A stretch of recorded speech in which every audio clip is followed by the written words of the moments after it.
welcome back to the Gulthias tree. This is session 4, entitled Drunn's Clan. Last session, the group marched through the rat-infested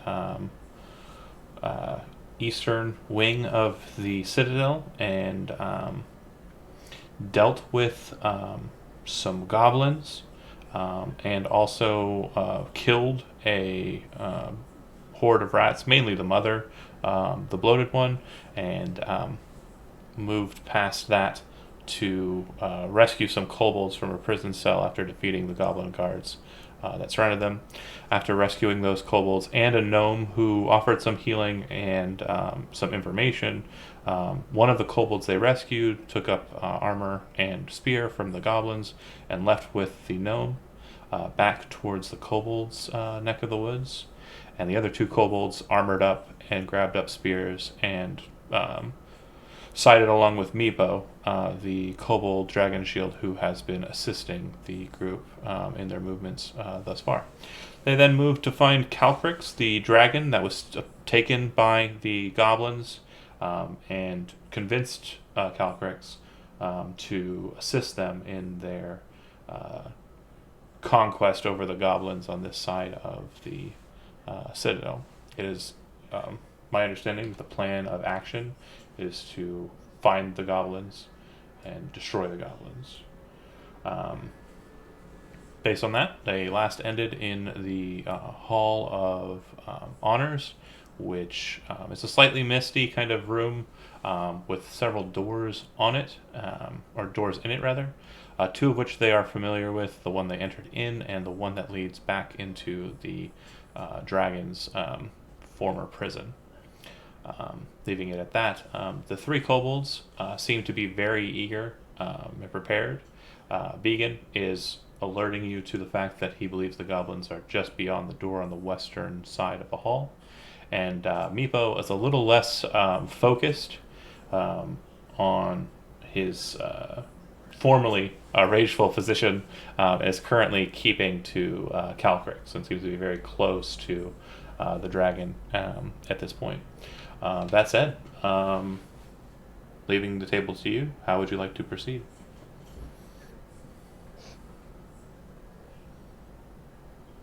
Alright, well, since we're heading towards Goblin Town, what's not these guys? So, do the kobolds are leading us forward towards this door? The kobolds think that the goblins are on the other side of the western door. Yeah, but again, it's definitely a direct approach based on what they're saying. Are you guys curious about the other doors?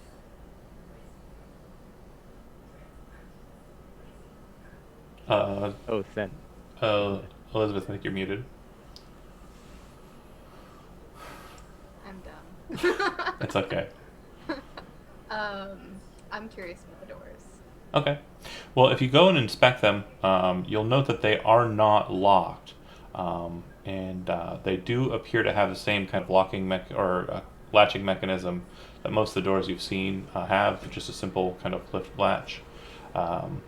And they don't look like they've been used very much. They seem to just be pretty common basic doors. Which door would you like to proceed through?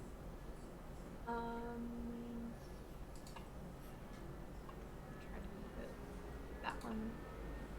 The middle one. Okay. You give it a quick eye over. It doesn't seem to be trapped or anything to that effect, and you open the door. It leads into a hall. Looks like the hallway cuts to the left. Based on that, you presume that the door on the left side will also connect with this door. They lead into the same kind of hall. Cool. If you advance in, you'll go down a little. Yeah, you'll see that the hall kind of heads towards the same pathway that the door goes to. The wall here looks a bit thinner than the wall in the hall. The structure does seem to be a bit more worn as well. Looking above you, you can see too that the support structures in this hall seem to be less sturdy. And at some points you can see breaks in the the masonry that have given way to what appears to be loose dirt and kind of blocks of large stone. Like the inner portion of the ravine or the crevasse you're in has kind of fallen on this portion of the keep. Okay. It does look like it continues on, though. It doesn't look like it's barricaded. It just looks like it probably wouldn't be. It doesn't look like it's going to go off or anything any second or anything like that. It just doesn't look like anyone's taking residence here or using this passageway. Right. Just kind of abandoned. Yeah. Hmm. If you advance any further, I'll need you to make a stealth check. Okay. I think I will. Okay. So stealth check first. Mm-hmm. Mm-hmm.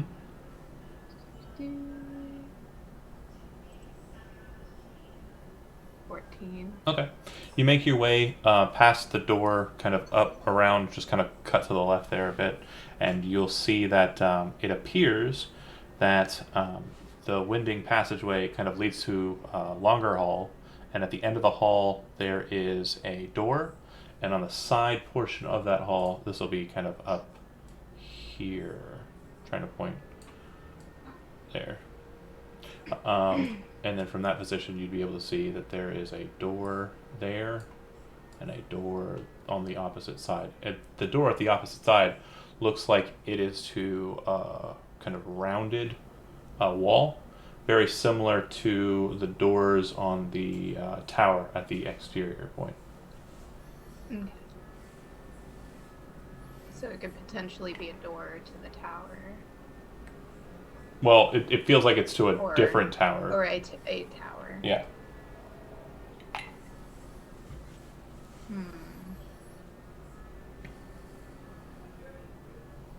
You can also loosely hear the sounds of like goblins talking, but it doesn't sound like they're saying anything in particular. It just sounds like they're having common banter. It sounds like there's some sort of living arrangement on the other side of this wall, the southern wall being the thinner wall that I mentioned. Oh, okay. So I can tell that it's coming from the southern wall and not necessarily the tower door. Basically, from this distance, you're not sure if there's anything happening at the tower. Okay. But based on your current position and that stealth check, you are certain that nothing is caught onto you, and you're also certain that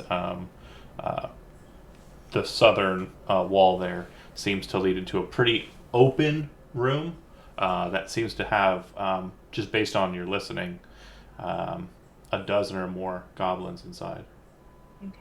Not all sound like they're combatants. Some of them sound like they might be Civilian. yeah, innocents.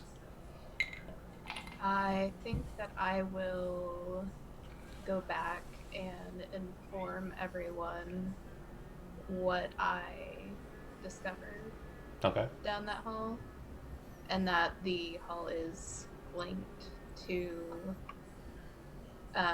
the other door, and potentially you said that I could hear that it was a larger room.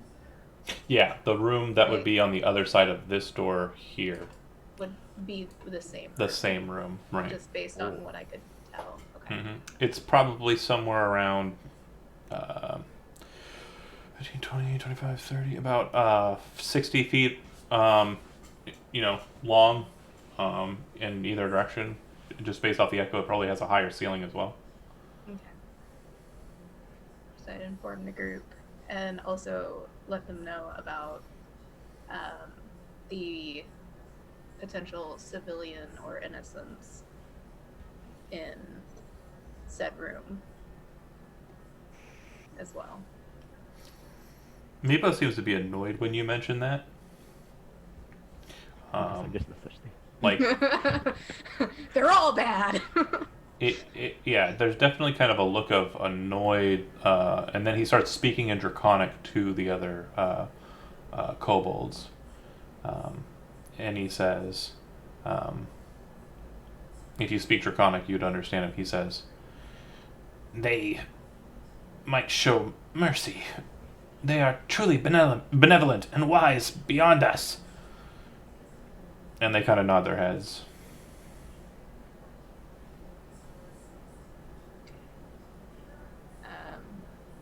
I do not. But you can tell he seems to be kind of annoyed, like, looking. Originally, it's a fit. So if the door we're heading to and that door are connected, then probably a fight coming that way. Mm-hmm. Mm. Can we check out this door? The southern one? Yeah. Yeah, you can. Do you want to listen into it? Oh, that door to the northern portion just leads back to the dragon room. Oh, then. Yeah, that door. That's the hallway door. Mm-hmm. Right. The It was seconds ago for an otter, but it was a week for me. The southern door is the only one you haven't checked out. And since you've been kind of moving around forward there, an otter, go ahead and make me a stealth check. Oh no, that's not something I'm good at. No, I know. Oh, wow. Apparently tiptoes, up on the tippy tiptoes of those tiptoe claws, and A Yogi Barrett? what's this door? And this one? But if you go over to the southern door with that stealth check and listen in, it sounds like there's a small fire going, and you can hear goblins kind of talking to each other in goblin tongue. Sounds like there might be a smaller room here. Based on the number, it sounds like there might be 3 of them. This kind of brings back flashbacks to the room where the goblins were. It looked like the sleeping area for the goblins, just behind the goblin walls. I go, guys, I think there's goblins behind this door too.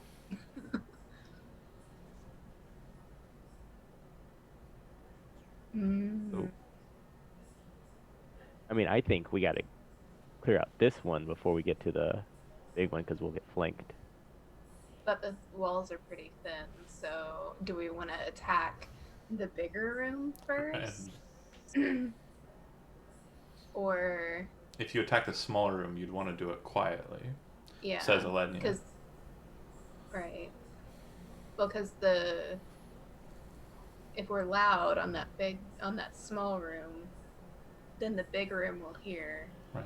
But if we do the big room first, there's not as many people who would be coming from the smaller room, right? And you can basically position it so you're ready to receive them. Yeah. That's We all could good. technically also flank them from both this door that we're closest to and the door in the hallway if we wanted. Because then they have to come around. I like it. An idea. Thoughts, comments, concerns. Yeah, we look at the rest of the party. Guys. Alenia cons and nods her head. Sounds good. Yeah, I'm also okay with that plan. So the quieted us. Do you mean to say that the quiet ones of us should go around to the hallway you'd mentioned and flank them, while the rest of us draw their attacks here at this bottleneck? Yeah. So basically, we all come up into the arch above that path, and we have control over both sides, right? Yeah. So we need a few on this door, this western door right in front of us, and then the quieter of us go down the hall to the door in the hallway. I think is mainly you. It might include Hero. It definitely excludes Alenia, who is in chainmail. The kobolds might be able to sneak pretty well. The dragon won't. Yeah. Yeah, I was gonna say I can for sure stay in front of this main door, Okay. be one of the main people to hold them back for a little while. So how about Nodder and Hero obviously holding that front line. There's 2 positions there at the door, kind of holding the line there. and then the kobolds will hold the back door where the lesser force is located. The dragon will remain in the middle, and once a grouping of them kind of appears, maybe utilize its breath weapon. Yeah, that sounds good. Alenia, go ahead. I'd also like to add that I have an apron full of caltrops, so if you would like to use those. You just line the front of their door with caltrops. That's true. They could be used. Could be used in the hallway. Alenia's kind of starting to stroke her chin. Meepo kind of keeps looking to Hero. The other two kobolds are kind of milling about. They look like they're getting impatient, a little bit restless.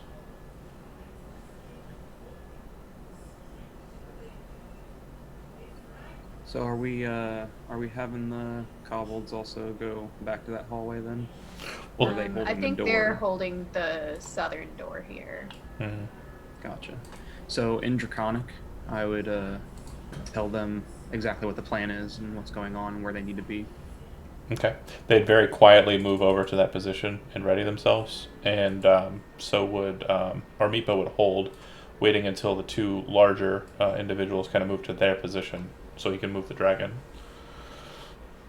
I'm gonna go ahead and start sneaking to the other door.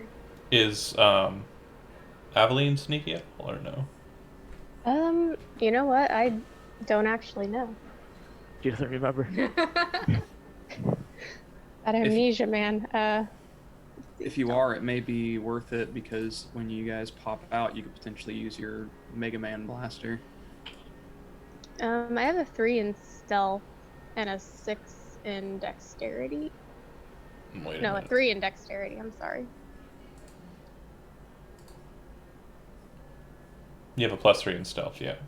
Okay. So not terribly great, but a 14 seemed to work for Sen, so it might be fine. If you want to go that way, you can. Do I need to roll stealth again? Not until we have a group dedicated on that position, because it'll be a group stealth effort. Oh, okay. Did we decide if we want to use the caltrops? Can you launch them at people? No, what she could do is kind of set up a position that you want to kind of cordon off and basically make no longer a problem, and block it entirely. So if instead of understanding how they work and where they're going to be, you could potentially avoid them. So if you go north, Aveline, and lay those caltrops in the hallway, Sen, if you attack and need to retreat, you'll have the caltrops to fall back into, or over rather. So if they do follow you down that hallway, then at least they will be slowed by the spiky death. That's a good idea. Okay. Hey, Nodder, why are you so far away at the other door? Wasn't this the point we decided? No. Me and you were guarding this north door. No, you should be moving towards this door because that's the door you're basically the raid starters. You're gonna open this door and fight here. This is the main hall, and then Sen's going to go up and around and come back through the back end of them. This door here is the door that there might be there are goblins behind, but it's a much lesser force than what's in this door. So the kobolds are going to hold this door, and if any goblins try to break through, they're going to butcher them. And then the dragon and Alenia are going to be in between your two forces, Nodder and Hero, and the kobolds, and also Sen and Aveline, so that there can be kind of a communication setup. And also, if the dragon sees a large grouping of individuals, either in your room or in their room, it'll just pop in, breathe, and back out. That make sense? Yeah, just if we're coming out of that door, I feel like we would have to be behind it in order for them to come up next to it and then be flanked. Otherwise, if we're in front of that door, fighting them at the door on the west side, then there's nothing to flank. So that's why I thought we were farther back than that. But that works. Yeah, if you want to hold back and have them come into the hall, if they do, then yeah, it's your tactics. I'm just saying what it sounded like that was being planned. I'm not the one who's making the decisions. I'm just the DM. No, I know. That's what I'm trying to put out to the group is that like if we end up like let's say we end up literally like right here just doing all the fighting at the door, there's nothing to Fall back to. no advantage to coming out that door. We have to pull them back to like this position for it to make sense. Gotcha. So we what? can start really far forward because obviously we have to open the door too, but make sure that as you're fighting, we're also moving back so that we can actually give them some room to flank. Good. Oh, no. Oh, sorry. The flank is not so much that they're going to come back out these doors. There is a door on the other side that lets them go into the big room on the northern portion of it. Yeah. Oh, I gotcha. Yeah. Yeah. We were... Sorry. That door. When you he can't see from your token. He can only see from his Oh. own. But yeah, there are 2 doors up that way that she's seen, and one of them leads into the big hall. So what the plan was is you hold the door and start fighting there, and then they break out the door that they have access to and come in behind. Okay, yeah, that totally makes sense then. That works completely. Okay. Let's see. All right, so then Nodder Must be right there. and Hero, yep, will be up at the door, and then Meepo and Calcrix will come hang out over here as well. Someone has to open it. And then Aveline, you are going to go up with Sen. And then once you kind of get into that hallway, kind of take a scout around and tell me kind of like where you optimally want the space of caltrops.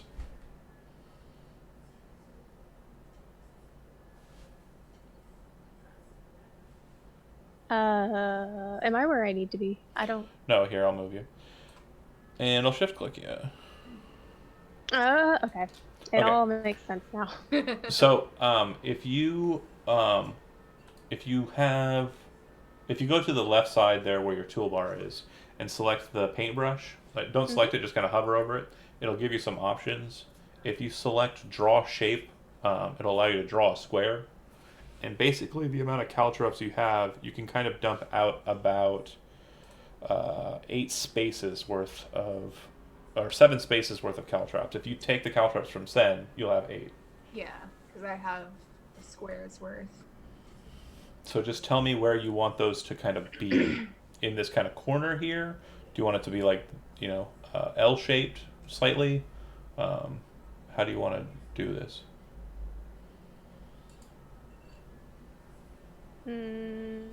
Maybe some behind us and then like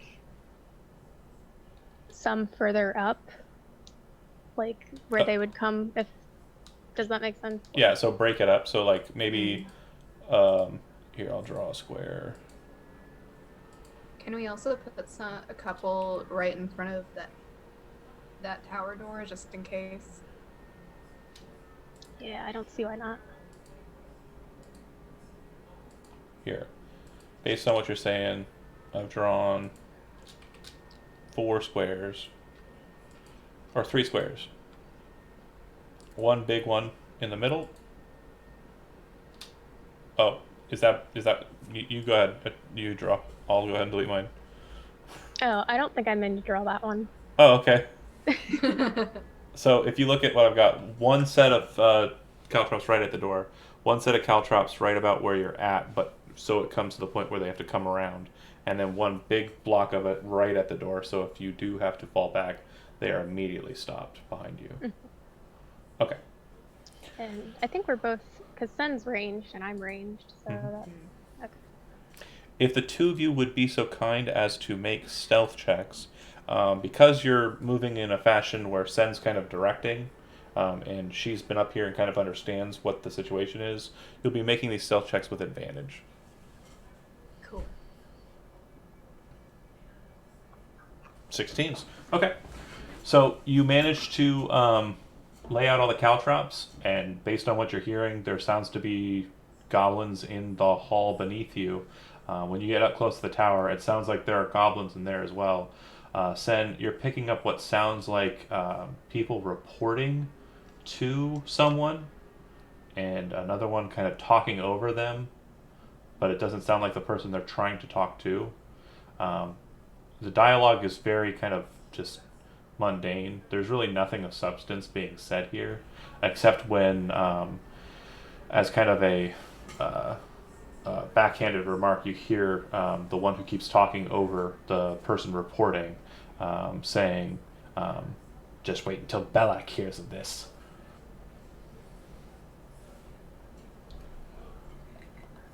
Okay.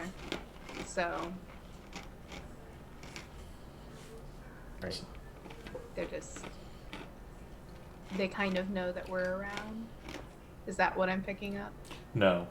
No, It sounds they're it sounds like a lieutenant of some sort, or possibly some kind of person who does scouting patrols, was basically reporting something to the leader, and some advisor was basically talking over the lieutenant and trying to make him look bad, and then okay. as kind of a, trying to scuttle his whole argument, said, wait until Belak hears about this. So Okay. you see behind you, after you're done with the caltrops, Elenia kind of look at you, kind of wave as if she's waiting for the signal. Okay. And if you're prepared, she'll move back into the room and say to Hero and Nodder, they're prepared. Okay. I will give her the signal that actually I want to draw my crossbow first, and then I get the signal. All right. Any weapon drawing for anyone else, just so I know what everyone has in hand? I'm drawing my battle axe. And shield, right? Or no, do you use a shield? I don't have a shield. Do you want a shield? He's a bear. I don't know if I have a shield. Do you want a shield? Uh, Or are you going to two-hand it? I'm a two-handed, yeah. Okay. And then Hero, two-hand, but a little different? Yeah, I got two long swords. Okay. One's the vicious, one's the regular, and the candle in my head. All right. Right. Cute. Okay. So select your token and go ahead and roll initiative. During the first round, because you have succeeded on all your stealth checks thus far, you'll be operating under surprise round rules. And I'll explain what that means once we kind of get into this first round, which will be a doozy. Oh no. Oh, no. It's going to be a doozy because there's so much I've got to micromanage, not because it's going to be hard. Well, I was also. I get to go first again.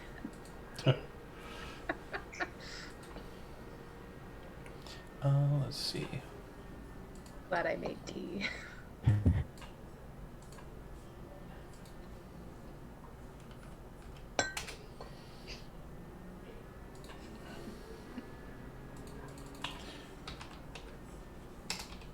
Bear with me here.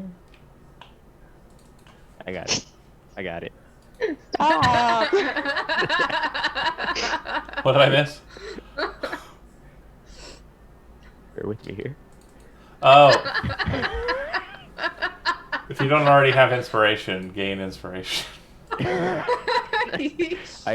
have 2 missed opportunities for inspiration. No, wait. Sorry. How we typically do it for my Friday game is if you gain inspiration but you're so inspiring already, you can dull out the rewards of your punniness or your coolness and grant someone else in your group inspiration.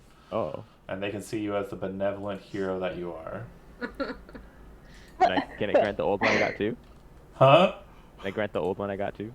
Yeah, since I did kind of not give you that, that's fine. So 2 people of your choice gain inspiration, and the third person can just feel bad about it because you're not as well loved. I mean, I'm already feeling bad because he's getting this for 2 dumb bear puns, and my Inspector Gadget joke is just nothing. All right, wait, here we go.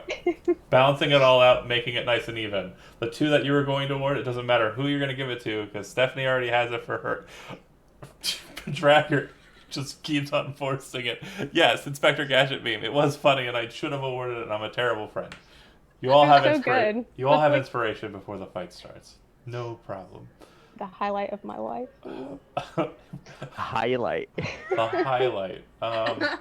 Let's see. Where is? You got married. I want to go on record to say that I think the Mega Man joke is a better one than the Inspector Gadget joke for that, but You're welcome. That's an obvious one. Inspector Gadget was more obscure and funny. yeah, but Mega Man's better. Hey guys. Mike's just we're all taking it going- out on you because you said that the Inspector Gadget pun was the highlight of your life. and he's your husband. All right, well, that's fair. I know where I stand. You're like, on the Good, tier, good. it's Mega Man, Inspector Gadget, and yeah. Everything Maybe else. Michael. Okay, so perfect. The bear obviously has a hand free to open the door. Hero does not. He's got 2 blades, so I'm assuming the bear is pulling the door open. The door does pull out towards you, but it's kind of a narrower door than most of the doors you've seen so far, so you should be able to kind of open it and move it aside. That said, the door opener in a breach situation, which this very much is not going to be able to take actions during that segment. So, that said, on the opposite side, Sen and Aveline, if you're going to be just moving through the door process, you need to decide who's going to be the one that opens the door and who's the one that's going to take an action upon the door being opened. Well, you have the Mega Man blaster, so I can open the door and then you can just go. I really just wanted to open the door and say "milady," but not.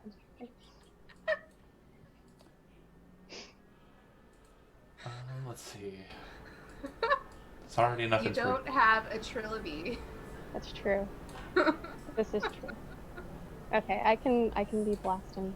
Okay. Blasting guns. All right. Or just went in there blasting.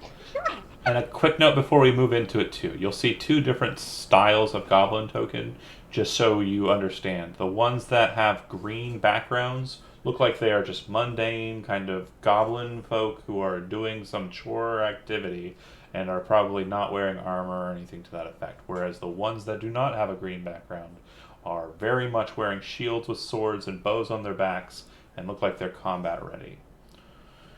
Alright, let's see. I think I need to roll initiative for the goblins, even though they won't be acting on the first round of it. And descending.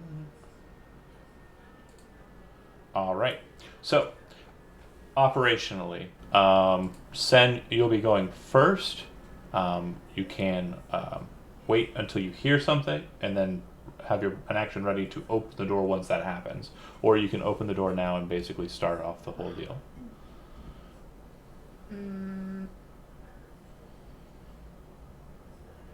I think I'll wait for a sound. Alright. Alenia immediately casts the spell Bless.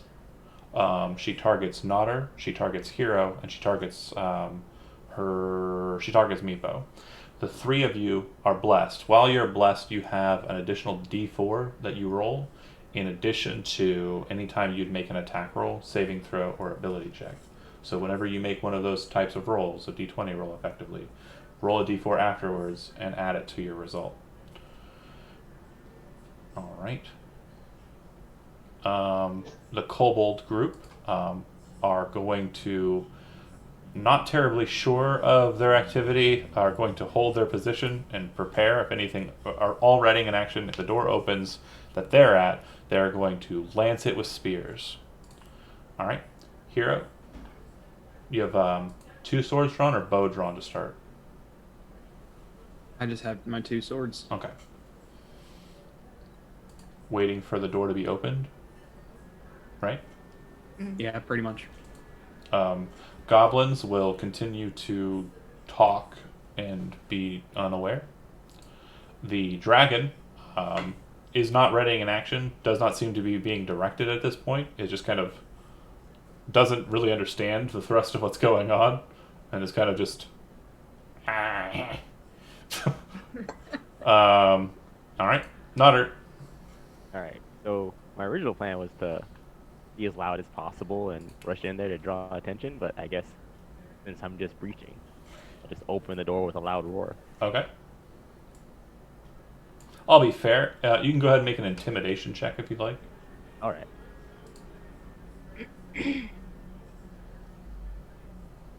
Where did my thing go? I'm excited to see how this is going to turn out. Why can't I see my character sheet? gotta say, these goblins are messy. Almost every room they're in just has a pile of trash. I am not happy about it. She's gonna be triggered. There's my. That's why she's blasted. Alright. You roar. You definitely catch them off guard. The soldier types don't seem to be terribly concerned. They do look like they're now a bit more aware, and immediately kind of focus in on your door as the roar happens. Hero, you were prepared for movement right after the door was opened, so go ahead and take your turn. Okay, so I'm going to go in 5, 10, 15, 20, 20.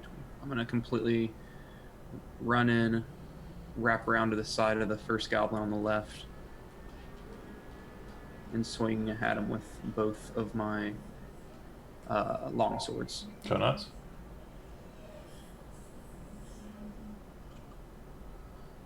First one. Hit. And I do this one at a time when I do this, right? Because it's like a bonus action. Yeah, go ahead and roll the damage for the longsword, because you might kill this one outright. Gotcha. I got a 6. We might have to change chatting to Michaeling. But you do chat him. And then, well, I still got another attack though. Yeah, There's the second one. definitely works. Don't roll damage. So you dash in, spin about with the long sword, spin about with the second one, cutting the top of his head. He seems to kind of be wobbly from that, and then splintering the chest plate of his armor and his rib cage on the second swing through. All right. Any other movement? Nope. Okay. And then you hear noise from the top side. Oh, so I opened the door. Okay. All right. I'm going to come in and... Well, there's a commoner right at the door who is kind of looking horrified in one direction, and then the door opens next to her, you think? Not 100% sure. It's hard to kind of tell. But she definitely does look like she is afraid and kind of moving towards the wall behind her, and now kind of more towards the corner because you're appearing next to her. Yes, and what I was going to do is actually the first goblin I see, I want to just blast into Blast Town. Any goblin, or Yeah, basically just any goblin. The first one that I see. it would be the one that's cowering. Yeah, go ahead and take the attack. You have advantage.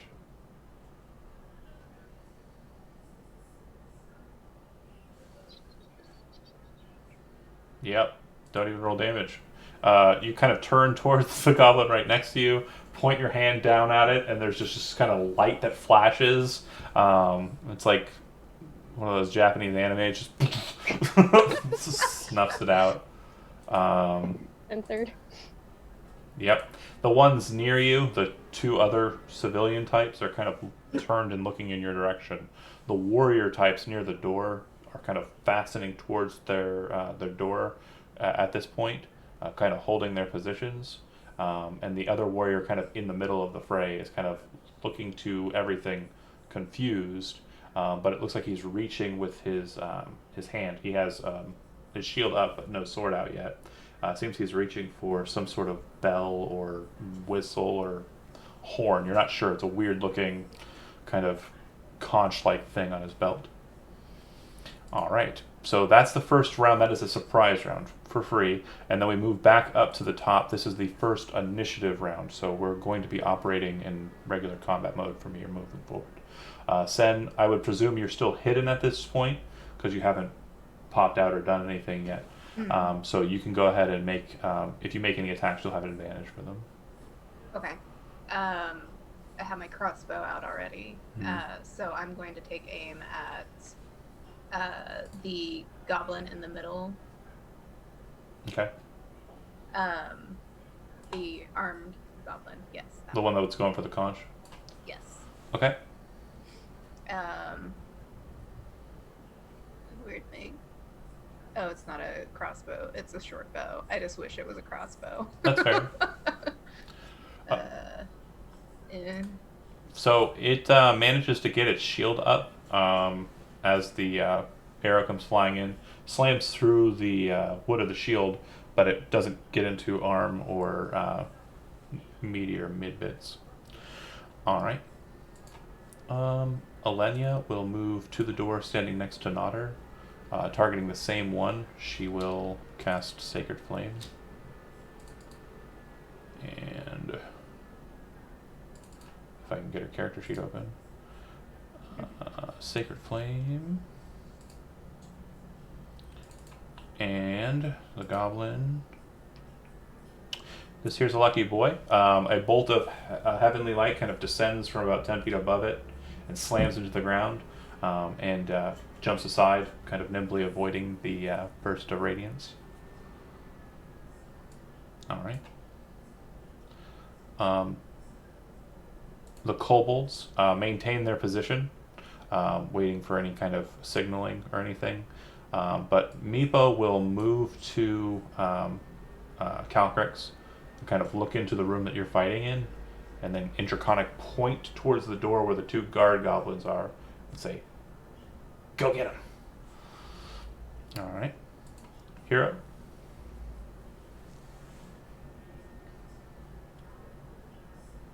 This is where I would kind of dash back behind me to attack that second goblin at the door Okay. in the exact same fashion.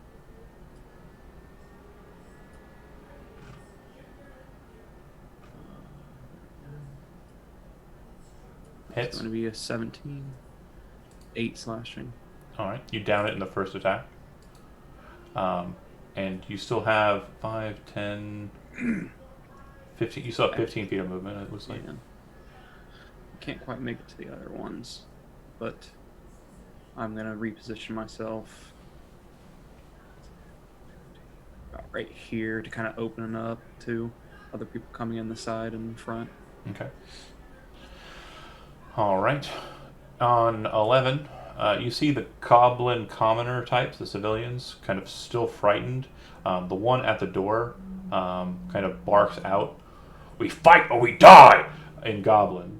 And they all start reaching towards their belts and pulling out knives and daggers. The two commoners move towards Aveline and will attempt to stab at her.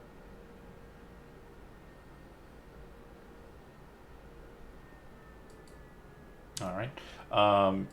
I hit not enough. You have a 16 armor class. So they come in at you, and they don't even kind of, like, you kind of take the hits, but your just natural armor plating kind of doesn't seem to ablate to the knives.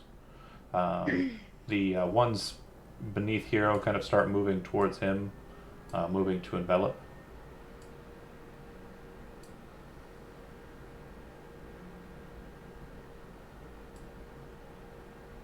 By the way, John, I sent you a message Okay. that I had a question about. So Yeah, definitely. thank you. Thank you. And also, based on what you've heard too on that, they seem to be in service of Belak, who all accounts kind of point towards bad. This one will move to this door and start pounding on it. This one is going to try and move past the group, not knowing that there's still a bear in the doorway, and sees it and kind of frightenedly kind of stabs at Nodder with the dagger knife utensil. Misses that armor class because 11 probably does not hit. The goblin who yelled out the orders moves in to Hero as well. Let's see. 12. You are kind of in between all of them with two swords, kind of blocking and moving to kind of, keep yourself defended. One of the commoners kind of moves his knife in to try and stab at you, and you kind of just bat the knife at the blade point and watch it just break in half. They all seem to be pretty horrible combatants, very obvious attacks. And even the one that seems to be a notable combatant, you spin around and kind of catch his weapon with your swords and move it away. Not a single one of them gets through your defense. The other goblin guard at the front there starts bashing on the door behind him. And then Goblin, which Sen would understand, says, "Drunn! Invaders!" And this little guy is going to back into the corner. All right. Oh, one last thing. The goblin at the door, as it attacks the bear, kind of swings and misses, and then yells into the hallway, "Invaders!" He doesn't get long to say it, though, because jumping over the dragon and the priestess is the dragon, who leaps down onto the goblin commoner with a vicious bite, catching it. You can see rime kind of pulse out of its mouth as it bites onto the top portion of the goblin and start dragging it aside on the stones, eventually ripping it in half in shards of ice and blood. It's pretty gross. Nodder. This goblin here is dead. Sorry. So you're up. 30. So I go 1, 4, 5. Stay here, and I'll take a attack on this warrior goblin next to hero. Okay. Two-handed. Hell. That hits.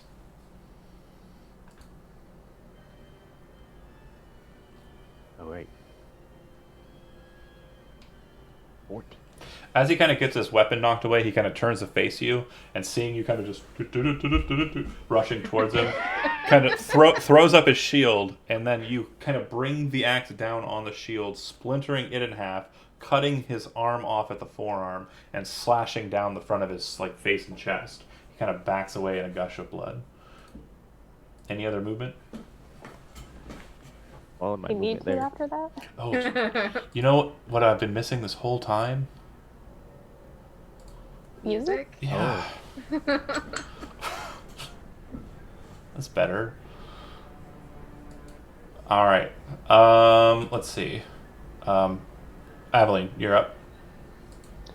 Is there a way for me to attack both of these civilian goblins at the same time, or do I have to pretty much just target one? I'm trying to think what you got spell-wise. She has the grasp, so I don't know if she can do...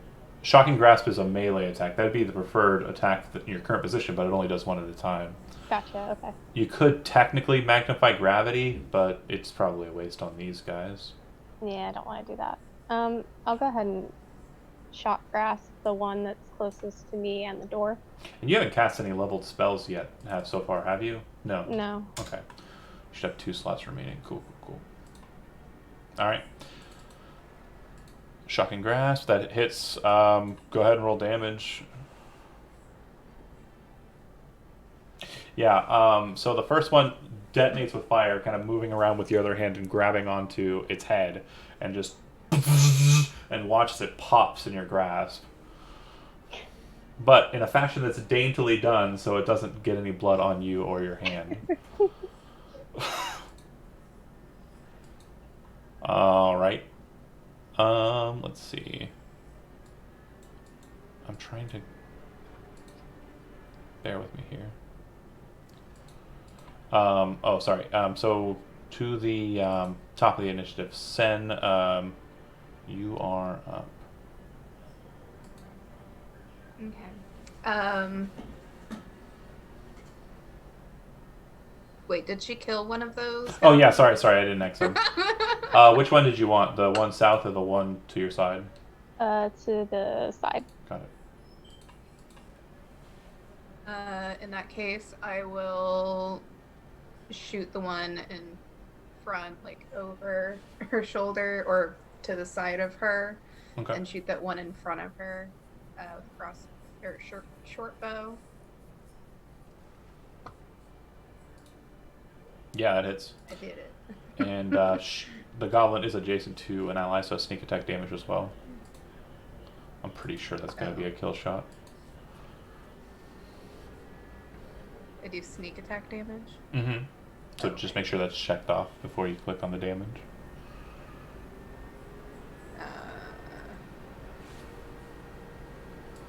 Wait, I have to have it checked. Yeah, right? you'd want it Okay. checked. Yep. Okay, just wanted to make sure. Cool. All right. So as Adeline's kind of grabbing onto its head and kind of and moving aside, you kind of and just send a shot clean into it. It drops to the ground. Its knife skitters across the floor. All right. Alenia will seeing kind of the massacre of the goblin in front of her, looks over to Hero and Nodder and points towards the door at the far side that got knocked in. Reinforcements from there. Be wary. And then points to the goblin at the main door and will cast Sacred Flame.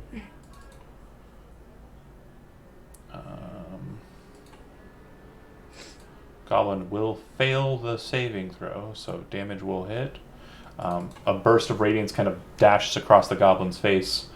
Doesn't seem to do anything besides kind of leave a bit of a holy burn. All right.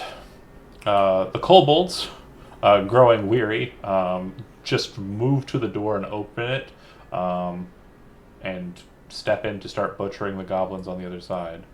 I'll go ahead and roll those attacks while Hero, go ahead and take your turn. Ooh. These boys did not. I can attack, my longsword says it can attack up to 2 creatures within 5 feet, so I can actually, with each swing, swipe at 2 of these guys. Where does it say that? If I go on my sheet and click the little information thing next to my attack for longsword one-handed, it brings up all this stuff, and then under description it says up to 2 creatures within 5 feet. Sorry. So you'll note that it's in grade. Oh, gotcha. Those are just default levels because it's not a 60-foot cone. Yeah, I noticed that part, and I wasn't sure what that was about. Yeah, for some reason it defaults to the most weird. I wasn't sure what that was about. Yeah. That was weird. I'm not sure what that was. Fair Is there enough. an echo from like a The voice of the past. one's like. Anyways, getting I will weird. do a normal longsword attack to the one directly to the left of my character. Okay. Another just good old-fashioned vicious longsword attack. Hits. Dancing over here. It's going to be a 12. Did that hit? Yep. And Okay. your minimum damage would kill it. Oh, okay. So Commoners Kills are it. pretty easy to kill. the second one I attack with my bonus action is going to actually be the one still to the left of me, but the one to the left diagonal. Yep. 7. You can spend your inspiration if you want to get the hit, or you can just take the fumble. Nah, I'm not going to spend it. Okay, so you move the longsword down to attack with kind of like a flourish and down. You hit against the stone. It kind of leaves kind of a crack against your blade, but it seems to be still kind of functional. The goblin gets a laugh out of it. All right. This goblin will return to the fray, rushing in to move to fight you.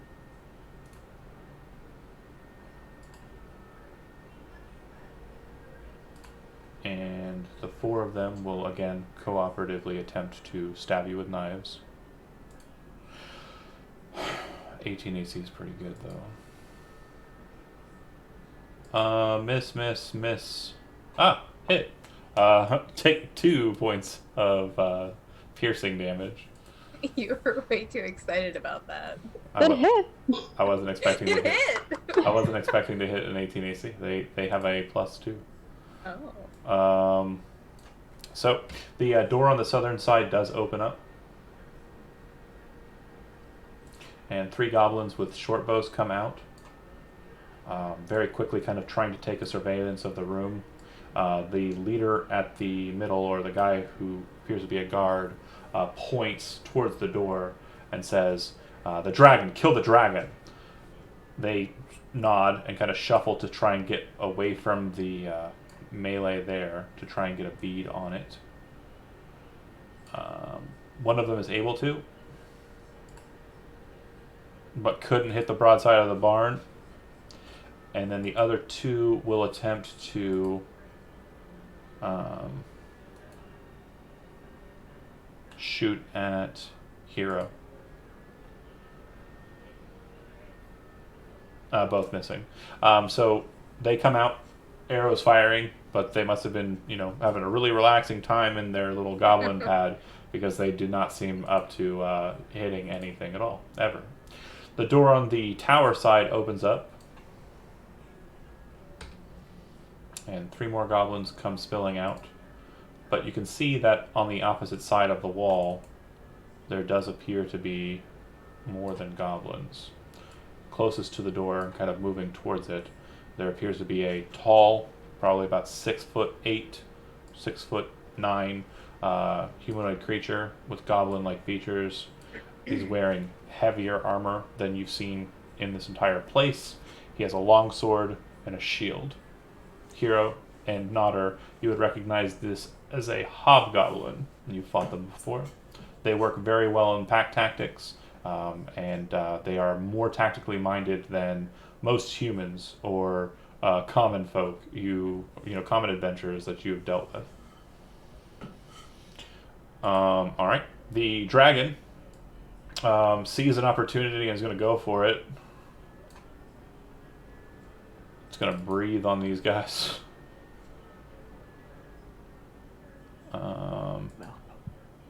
Someone get him a Tic Tac. All right.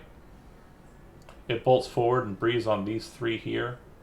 As it does so, the rime bursts out of its mouth and kind of slams into the goblins. Even with a saving throw, they wouldn't be able to resist. They turn into ice and kind of fall to the side, kind of breaking down a bit. All right. And then it'll go to Nodder. All right. Because that's the door with the hobgoblin was the door that Elenia had pointed towards us. Yeah. She had pointed to the one on the south, saying to keep an eye out for reinforcements there. All right. Do I see this hobgoblin? Yeah, he's in the doorway. You should be able to see him. He's this guy. Oh, gotcha. I'm gonna head towards the hobgoblin, but take a crack at this goblin right here. The one that's been barking out orders, okay? Yeah. Two-handed battle axe. As you kind of swing in, he kind of moves to the side and kind of creates kind of a ramp with a shield. It skitters down the wood plate of it and slams against the open door frame. And he kind of looks at you as he brings his curved sword up with a grin. Oh, this guy's cocky. Aveline, you can see that fight going on.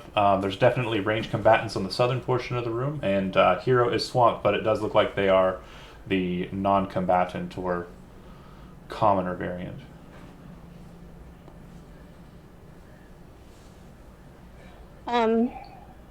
How far exactly can I walk? How do I? Oh, your speed is 30 feet, so that's 6 squares. Okay. All right, in that case, I'm going to Naruto run over here. Okay. And Teach you Naruto run. I'm gonna Naruto run. And then I'm actually gonna shoot the one that's near Nodder. Okay. So firebolt. Yes. All right. So she kind of lets go of the gore and kind of spins around, throws her hands out behind her, fire shooting out from one, lightning shooting out from the other, rushes across the room, stands in front of the dragon, raises her hand and shoots, but she's all envisioning it in her mind. She's like, I look really cool right now. And the firebolt kind of shoots a little higher than she was expecting, dashing across the stone. But everyone's like, that was pretty sick, though. Sen, Flare.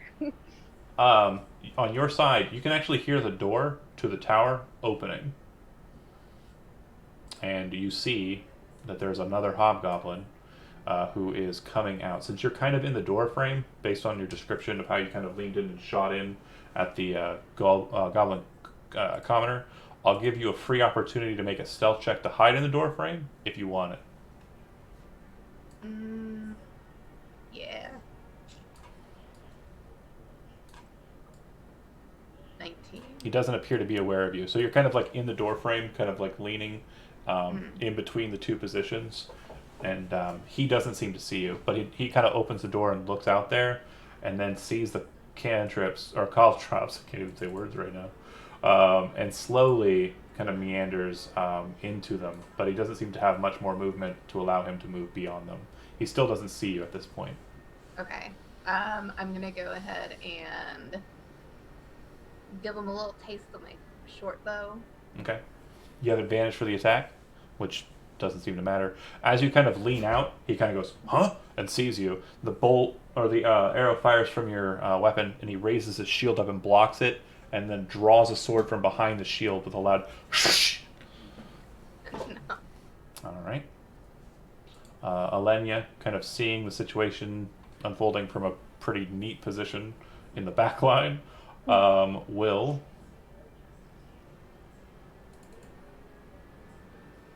move into the room in between the two groups. She looks to you, Sen, and then she looks back to the rest. Just trying to pick a target here. I'm going to go for this, the one that's been hit, the guard, the one we're all focusing on now. So, the Goblin, he makes a saving throw, so no damage needed. The Sacred Flame drops down, misses. Alright. The kobolds finish their dirty work and come back. They make it back into the room. It looks like it expended all of their movement to get here, though. So they are rejoining the fray. Hero, you can see that they are back. Alright. And then Hero. Yeah, so while continuing to relentlessly slash at all these goblins, I also yelled Nodder, don't get too far ahead on your own. Okay. And proceed to the slashing. Alright. So I'm going still on the first attack on the one directly to my left. Gotcha. And that will be 23. And the damage will be an 8. Alright. That's a dead goblin. And then the Yeah. bottom left one. Bonus action, bottom left one. Only an 11. Still hits these ones. Still hits. 7 damage. Pretty sure that kills it. 2 dead goblins. Forgot what was for And the you slaughter. still have movement if you want to, but you'll Yeah. incur opportunity attacks from the two behind you. They get to swing at you for free, but they haven't been doing too well at it anyways. Yeah. I'm gonna actually stay where I am and just ready myself. Okay. Alright. The goblins with the bows kind of turn their attention towards the bear. And the guard one is kind of pointing at him with his sword. They are going to loose their volleys first. At Nodder. Hit. Miss. Hit. So 2 arrows kind of into your arm and probably hip. You'll take 6 points of piercing damage from the first one and 6 points of piercing from the second one. Oh, that's 12. Yeah, this is probably a moment where you realize I'm not mad enough right now. I mean, I know what I was gonna do. Hey, I was just poking the bear. Gives myself inspiration. All right. The dragon looks for the closest meal. Somebody roll a d6, by the way.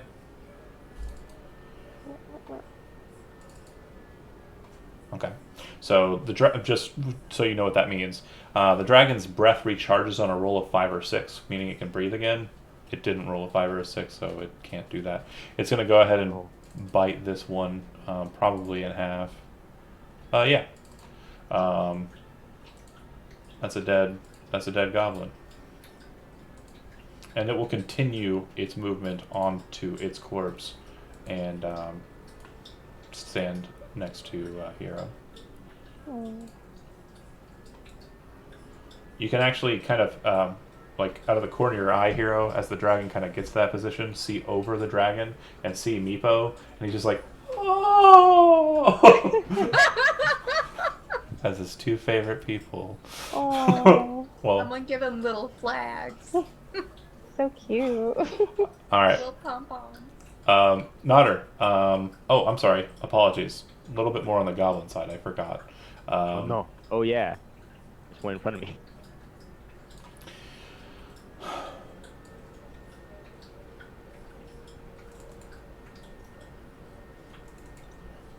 You can take an opportunity attack if you want, Nodder, as the hobgoblin moves past you. One of them moves past you with no concern. Oh yeah. Yep, free attack. Two-handed battle axe. Bring it. As he kind of comes and shuffles out of the door, you see him kind of place his shield like this and kind of move adjacent to the goblin with the shield. And as you kind of bring your axe down, trying to strike him, you catch nothing but two shields phalanx perfectly between you as he shifts past. Pretty slick tactic. And as your attention's kind of focused in that direction, you don't see the blade coming from behind you as it stabs into you for... Hold on a second. I don't know why it's not rolling the damage. 5 points of slashing damage from behind. Oh. Hurts. A lot. Alright. The hobgoblin who exited out will take the dash action. And as he does so, he yells something in Goblin. Sen, you recognize that he's calling for them to mobilize to him. And the ones with the short bows all drop their bows in unison after making their attack and will draw their swords. I can tell they're all trying to go after Hero. Correct. Great. And then the one that came adjacent to you, hold on a second here. I may have forgot something. I'm sorry, hold on. Because I know they have a big attack. Right. So, Nodder, apologies. You're taking an additional 5 points of damage. Martial Advantage states that once per turn, the Hobgoblin can deal an extra 2d6 damage if it hits with a weapon attack against a target that is within 5 feet of an ally of the Hobgoblin. So because they were working together, they get to do more damage. So you're pretty beat up, it looks like. I'm so hurt. Yep. And this one that's fighting against you, Sen, does not have martial advantage. So it will just be making its attack normal. Sadly, it only rolled a 13. Sadly for me. Great for you. I was like, this is how I die. But this is probably the fighting style that you're kind of getting from this hobgoblin as it steps in, shield forward, sword attack, is nothing akin to like goblins and kobolds that you've seen. It's more akin to town guards that you've dealt with in the city. Like this guy looks like he's been, lifting weights and reading books. He's a little bit more educated than the country folk. Knowledge, the true danger. the true danger. All right, Aveline. Yep. So, just from what I think my measurement is correct, I don't think I can cast the gravity spell and get like a good majority of these goblins, can I? It looks like what's that one called? A gravity? What's it called? It is magnify gravity. That's right. Wait, I never went. I never got a turn. Did you not? You skipped right over him. We sure did. He's good as Son. Anyway. Go ahead, bear guy. Sorry. So I definitely did Rage. this whole time misunderstand how rage worked. I thought it would only lasted one turn. Lasts for a minute, I believe. A minute. I'm going in rage. Oh, it's not a click thing. How do you work rage? You just click it? Check it? Click it. Yeah, I mean, it just exists. Now there should be a check mark next to, or put a check mark in the rage damage section. There it is. All right. Let me get you a while he's working on his stuff. I'm going to get you a magnify gravity template so you can pre-measure.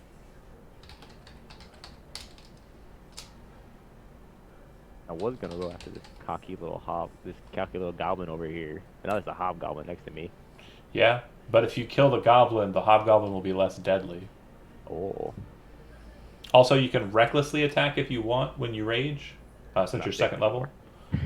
Which means you're kind of throwing yourself to the wind to try and hit harder, or hit more likely. Do you think you should fall back and get healed or something? The healer's right behind him, so that'll Okay, probably gotcha. happen. Oh, there she is. Okay. I trust Elenia. Or yeah. I thought she was still far, far away. I'm gonna swing at the shorty. I think he's so cool. He can deflect my battle axe. That'll miss unless you attack recklessly. Oh, I don't want to do that. If you really want it, you can spend your inspiration. And since you're going to make sick bear puns this whole time, because I'm cool with the spending inspiration. what we've come to expect from you as a person, then yeah, I would suggest spending inspiration and killing this this jerk. Oh, I'm spending the inspiration on that. Fair. So that will hit. Go ahead and roll the damage. Ignore the gravity well in the middle of the thing. Damage. Stephanie, can you pick up that token at all or no? I tried, but oh, maybe I can. Oh, I sure can. Okay. So if you use that to measure, you can. You can actually see the ring on the outside. Because we're playing kind of less advanced, the corner squares will also count. You can use those as well. Oh, really? Mm-hmm. Uh, I'd say the most bang for your buck would be left and then up one. Left one, up one. but it's gonna get. Is there no friendly fire with this? Or? Oh yeah, there's friendly fire, but if you go left and then up, it won't touch them. Okay, wait, left. Here, let me Here, show just you. you move it. I can't. Oh, Yeah. it's perfect. Oh yeah, that's good. That's good. That's real good. Okay, let's do that. Yeah, that'll get everything but the hobgoblin with hero. And the hobgoblin with not her. I think he can handle himself. Okay, but yeah, so that's a dead goblin. Let me get this moved to map. Do I need to actually cast it or no? Yeah, you should click it. Oh, it's gonna be that level. All right. Okay. In Fury, Nodder, you slash down on the one who is a jerk to you, and then you watch as kind of this pulse behind him, kind of vroom, towards the center of it, and that is a Constitution. All right, rolling saving throws. 1 second. 1, 2, 3, 4. You watch as all of the goblins in the back corner and all the dead goblins on the ground all kind of move towards the center. If that's... I'll make sure that's right. I'm thinking a different spell. They just drop down. So they all kind of smash into the ground with kind of a sickening sound. And that'll kill all of these goblins in the back line. Solid spellcasting. Alright. Sen. Again, for rogue tactics, just as a reminder, you can disengage as a bonus action if you want to get away from this one. I'm gonna try my short bow again. Well, in point blank, you'll have disadvantage. Oh, right. But it's gonna be an action to pull out either my rapier or my dagger. If you drop the short bow and go for the weapon, it's a part of the action for attacking. It's a free action to let something go. It's a item interaction to put it away. Okay. I will drop the short bow then and go for my rapier. All right. And just kind of Hit. and All right. So you won't be doing sneak attack damage. oh yeah, sorry, I forgot to. It's okay. No worries. But you kind of pull out the rapier and very quickly get into his armor. You can see it kind of bite into flesh, and as you pull it back, a line of blood kind of streams out from him. He kind of looks at you with anger and holds the shield out forward. Alenia kind of looks to you for a second with like a concerned look, like, do you got that? And then moves towards Nodder as she does. As she steps up behind Nodder, she will cast, with her last spell slot, Cure Wounds.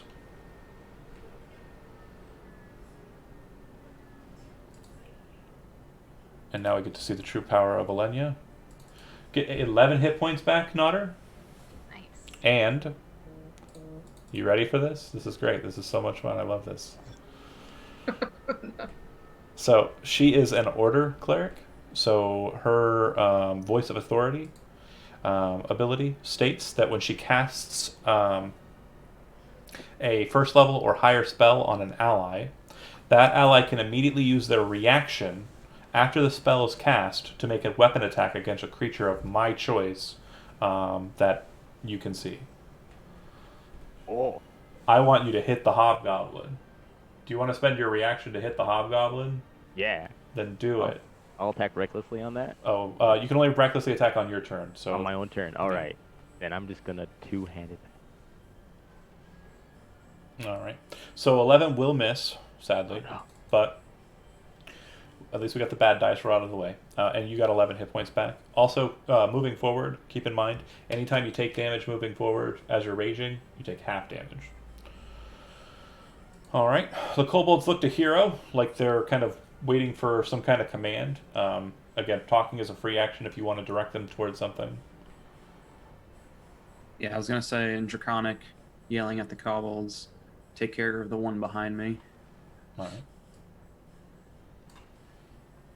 With glee, they rush towards it. And Meepo will move into a position where he is adjacent to you and kind of pressed against the Hobgoblin. He gets a shield out and is kind of holding it into you like he's trying to shield defend with you. You can see that he's basically on the full defensive. He's not acting this turn. And then the other two will... Yeah, you point at it and yell that command, and just before you even get to turn away, you see the two kobolds descend upon him, spears lancing through him, and dropping him very quickly. Alright, Meepo takes the dodge action. Hero. So, with everyone else gone, I turn around to the Hobgoblin and unleash a vicious longsword attack. Alright. No one could have possibly seen that coming. You're typecast. Alright. Oh my gosh. Okay, so here we go. He brings his shield up. Can I use inspiration? You can. It's still a 9, will- though. Still- Oh, that's right. Yeah, use the better two Oh, rolls. crap. So- Yeah, go ahead. Well, go ahead. fumbles can result in bad things. That's true. So if you want to spend inspiration to avoid the fumble, you can, but you can also just take the hit and deal with it. Your call. That is a hard choice. Because I can, if nothing too bad happens, I can still use my bonus action, but something too bad could very much happen. So, yeah, I'm going to use the inspiration. I don't want anything Okay. crazy to happen right now. Take your second attack. Yeah. Oh Alright. my gosh. So, since No. you've already kind of splintered the weapon on the ground, the vicious longsword comes in and strikes against the shield and backs away. You can see kind of this blue faint magic kind of glow about it for a second as it like ricochets back. It startles you, and you bring the next sword blade in, and he catches your sword blade with his sword blade, and as his reaction, he will break your longsword, not the vicious one, the other one, Yeah. Shit. and snap it aside. No. All right. Yep. The goblin's turn goes. But he's got a pretty sweet looking longsword too, so if you can kill him. Let's see. Oh my god, I really don't have very many goblins, do I? It's just hobgoblins at this point. Yep. Alright, well, hobgoblin number 1 will be the one versus Hero.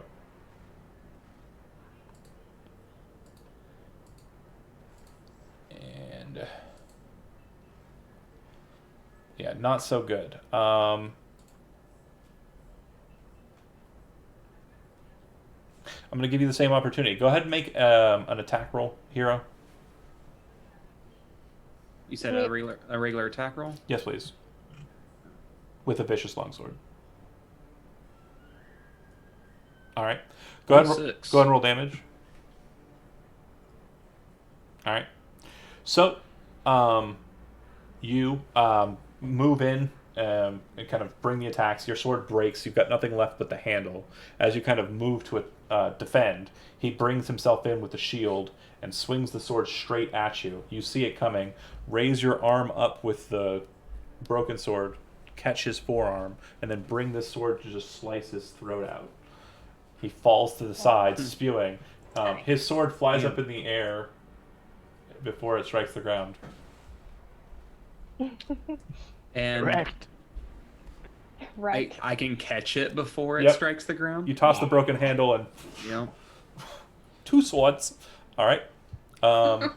Sen, I'm going to attack you. Do I need to know what kind of... Is this a normal longsword that I need to add You to my literally inventory? just swapped longsword for longsword. Yeah, this one is Okay. a little bit more curved bladed. Like it's a bit more on like a falchion kind of like level compared to what you But probably it's just had. longsword, essentially. For Statistically, yeah, it is. Sen, the hobgoblin moves to engage with you. Swings. Sorry, 1 second here. Go ahead and make a either strength athletics or dexterity acrobatics check. Your choice.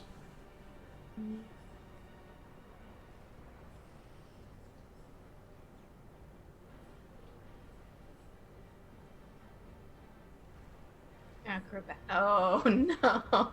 All right. So he kind of moves to the side of you, kind of moving with the shield in between you. And as you kind of pull the rapier back, he slams the shield, kind of catching the sword guard and you, and it causes you to topple back and fall onto your back. You're knocked prone.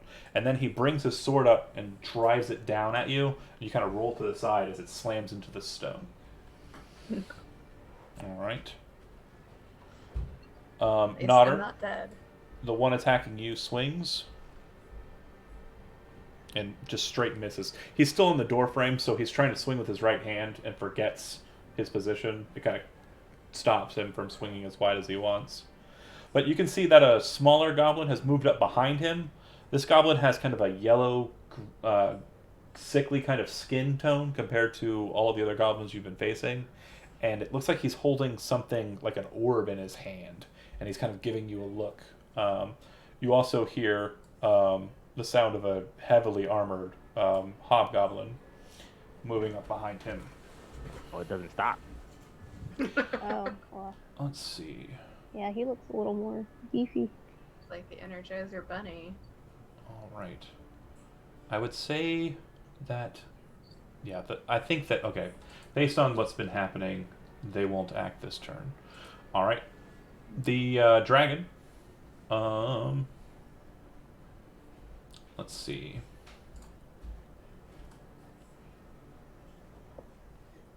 Yep. Takes wing, flies about 10 feet over top of you, and then flies straight out towards the door frame. High enough that the hobgoblin does not get a free opportunity attack. The dragon then drops down and slams into the hobgoblin at the door and misses. All right. And then it goes to Nodder. Oh, So you declare that you attack recklessly on your turn. yeah. Okay. So, If you make an attack, you'll have advantage on the attack roll. yeah, that's it. I don't have to check anything. I strike. 21 Oh, hits. I finally got him. And the damage? You see the shield, kind of catch it with the beard of your axe and pull it aside and then bring the axe back in, slamming into his chest. The armor's a bit heavier than you anticipated, but you watch as it splinters and blood, kind of a red line across his chest, is made, but it doesn't knock him down. which just makes you even angrier. Speaking of angry, that is your second turn of rage. Out of 10, so 8 more. All right. Let's see. Aveline. Did this hobgoblin, was it killed by hero? No. Like diagonal? Oh, yes. Okay. That's why Got his sword already. you said by hero. I'm sorry. Okay, that changes what I was gonna do. Alright. So, I want to actually... I'm gonna move over here-ish. I forgot the reason why that guy had disadvantage on that attack, and I didn't explain it in the description of how that guy died. The dragon shield was granting disadvantage to attacks against hero. I forgot it was Meepo and to make him shine. It was Meepo though, just so you know. All right. I'm gonna do a fire blast at the one that's crippled by Nodder. Okay. You do see to the north of you that sends prone, and there's a hobgoblin with a sword in the ground near them. Oh yeah, that's right. Actually, I'll go through that one instead. Yeah, and there's a whole dragon and a bear on top of the one at the doorway. Good point. Yeah, that hit. Or no. Wait. Yeah, that hits. That one doesn't have a shield. Or that one does have a shield. Sorry. It just doesn't have a sword. Right, the sword is currently in the ground. It misses. Sorry, 16 misses. Wow, really? Yeah, they have an 18 AC. Yay. They have a hero level AC. Alright. Sen, you are currently prone. Standing up from prone is half of your movement. If you'd like to stand up. Attacks made from prone are made at disadvantage. Okay.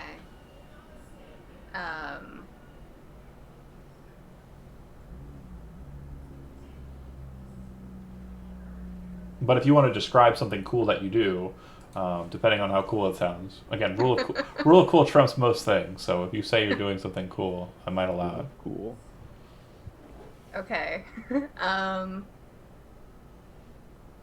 Now I'm on my back in the hallway, or am I in the doorway? Doorway.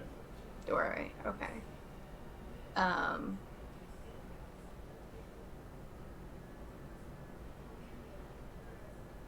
Dang, I've been thinking about how to do this.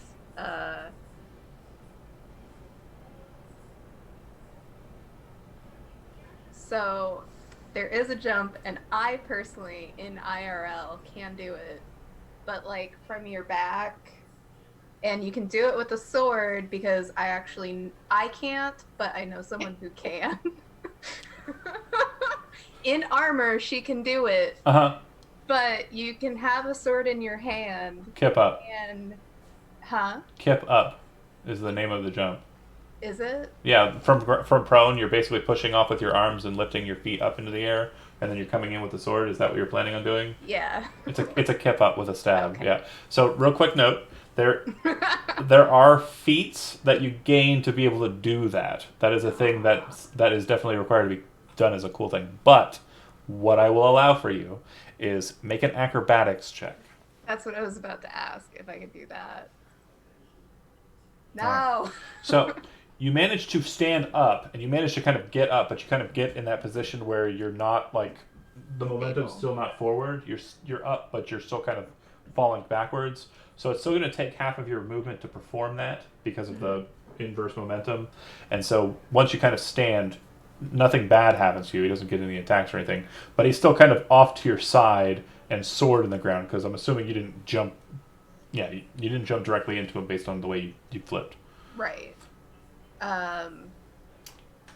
Can, with the other half of my action? Well, half your movement. Half my movement. It's different than you still get your action. You just, if you want to move away from him at all, it's going to be at a lesser speed because you spend a lot of time getting up. I didn't realize that. Yep, no worries. Okay. So if you want, you can attack him. I was going to give you advantage on the attack had you succeeded in the coolness, but you failed. I failed. So just make a regular attack against him if you'd like. Okay. Yeah. Hit damage. Oh. Not that bad. Yeah. So you kind of hop up. You kind of like get a weird momentum. You hear a as he pulls the sword out of the ground as you're doing it, and it looks like he's getting ready to strike you. You kind of duck down, coiling like a snake, and then bring the rapier back up into him. It catches him in the throat.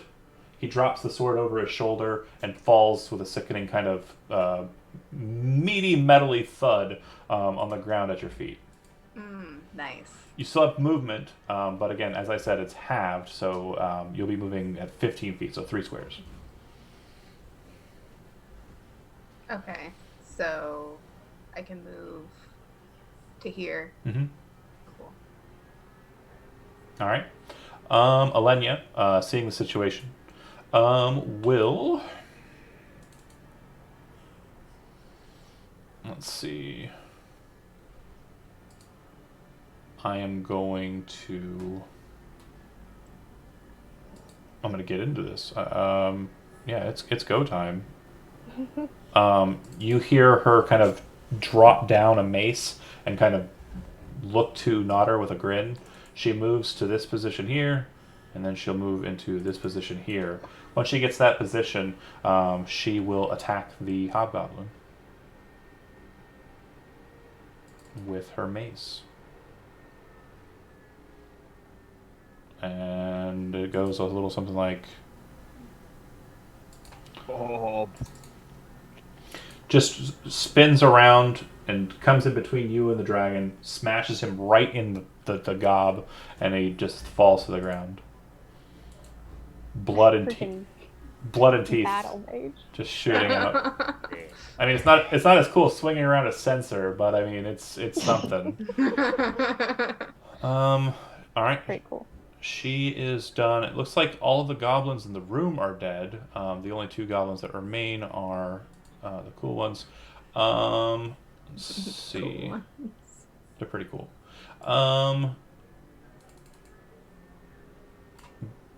Began and Wegs will move behind Meepo, kind of seeking counsel, kind of looking to everything that's already dead. They are literally just covered in blood. From their activities in the South Room and also with that one commoner there. And then Meepo will just hold. It looks like he is going to continue to move with Hero as a defensive measure. Speaking of Hero, it's Hero's turn. Yes, so... It's not exactly a target-rich environment. Well, but it looks like at a mostly diagonal path, leaping through these corpses, Yeah. I can actually make it right inside the door there next to that goblin. All right. And I will do exactly that, spinning around the side of the door frame with a vicious longsword slash. As you Everybody's being cool. as you Who come could have seen that coming? As you come adjacent to this one, it reminds you of when you were dealing with the green irons back at Half-Cut Hills. This one appears to be a shamanistic-looking one. The first blow comes in and cuts him in the shoulder. He kind of drops to his knee and then looks up at you with just a growl. He is not dead. Second attack. So that's gonna count as my first attack then? Oh, did you? Oh, I thought I didn't. I was looking I at my. didn't do anything. I was looking at my own attack. I was looking at, Nope. Sorry. No, yeah. Go ahead and make an attack, and then we'll decide whether or not you hit or not. Okay. No, Is that pre-gaming? All right. So you bring your weapon in, and he kind of has that orb in his hand. And as you kind of move in, you see this red energy kind of appear off of him. The blade slams into it and stops. And it kind of makes the blade glow blue again. Okay. Well, good thing I have a bonus action. Bring it. That is a longsword slash. The better. second, more true. You come in with it and you're like, I got you. And then he kind of pushes the globe into his hands and yells, Maggie! At which to the goblin trained ears is shield. And you watch as the red energy off of him extends outwards and blocks that blade before it comes in. It looks like he cast a spell. to do that. The spell shield. All right, so that'll last until the start of his next turn, and that's now. So he's back down to his normal AC, and he will cast Poison Spray on Hero, obviously. Let's see. All right, go ahead and make a Constitution saving throw. Hero.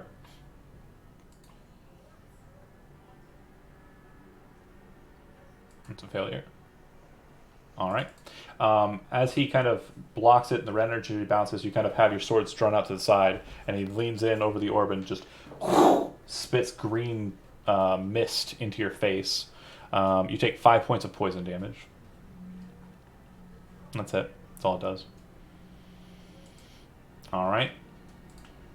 The person behind him, as you're kind of looking through, poison mist covered eyes, looks like he is in full plate armor, with a meaty looking bastard sword and a really nice looking shield on arm, basically trundling towards you to fight. He is actually going to move past you, though. Still in a position where he won't draw opportunity, though. Let me get him into the right square and up front. And he is going to boss mode.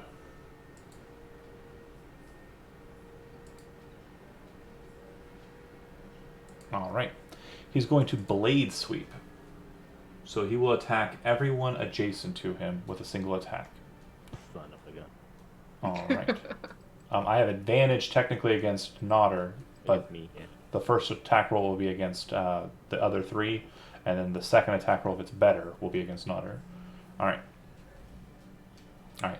So an 18 hits Nodder, and a 15 misses Hero, a misses Alenia, and it will miss the dragon as well. So just Nodder on that one. Yes. Poor guy. You will take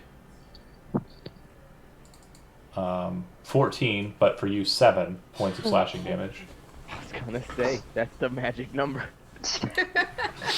He just kind of spins around in a sweep, attacking everyone. As he cycles back around, his back kind of leans against the door frame, and his shield kind of settles in between him and Hero. All right, now the dragon. Somebody roll a d6.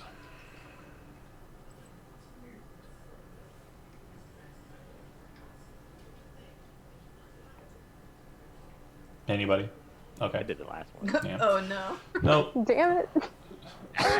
The dragon will just bite this hobgoblin, or attempt to. It's going to miss. Yeah. He appears to have a very high armor class. Oh joy. Alright, Nodder. Is it an action to pick up like a shield off of one of these hobgoblins? Goblins. No, it wouldn't be, but it would be an action to equip it. Because shields aren't just a pick up and like use kind of like Rondel shield. It's more of a strap secure.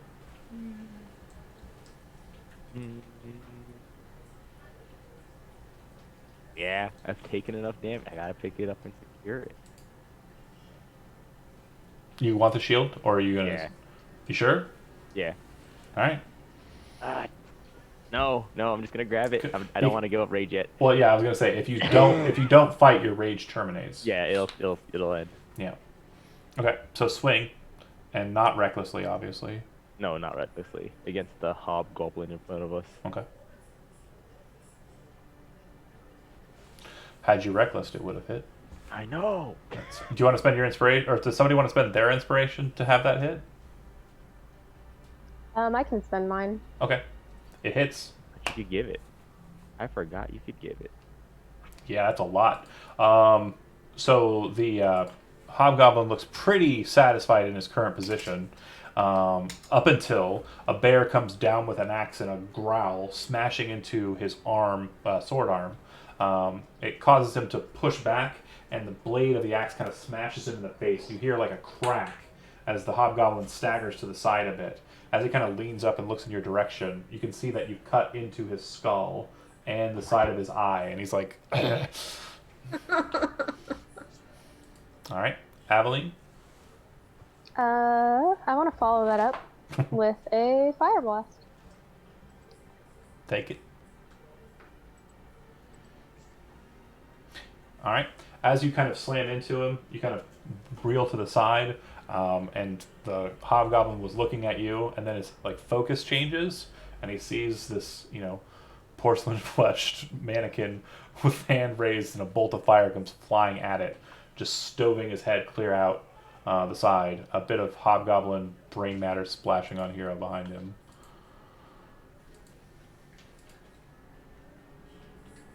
Murder. Sen. Let's see. I'm gonna go. Wait, so Boss Man's dead, but we still have There's the wizard, yeah. the wizard dude. Okay. You can move adjacent to Hero if you want to dart into the room and attack him. In doing so, you won't have advantage against him, but you will get sneak attack if you hit.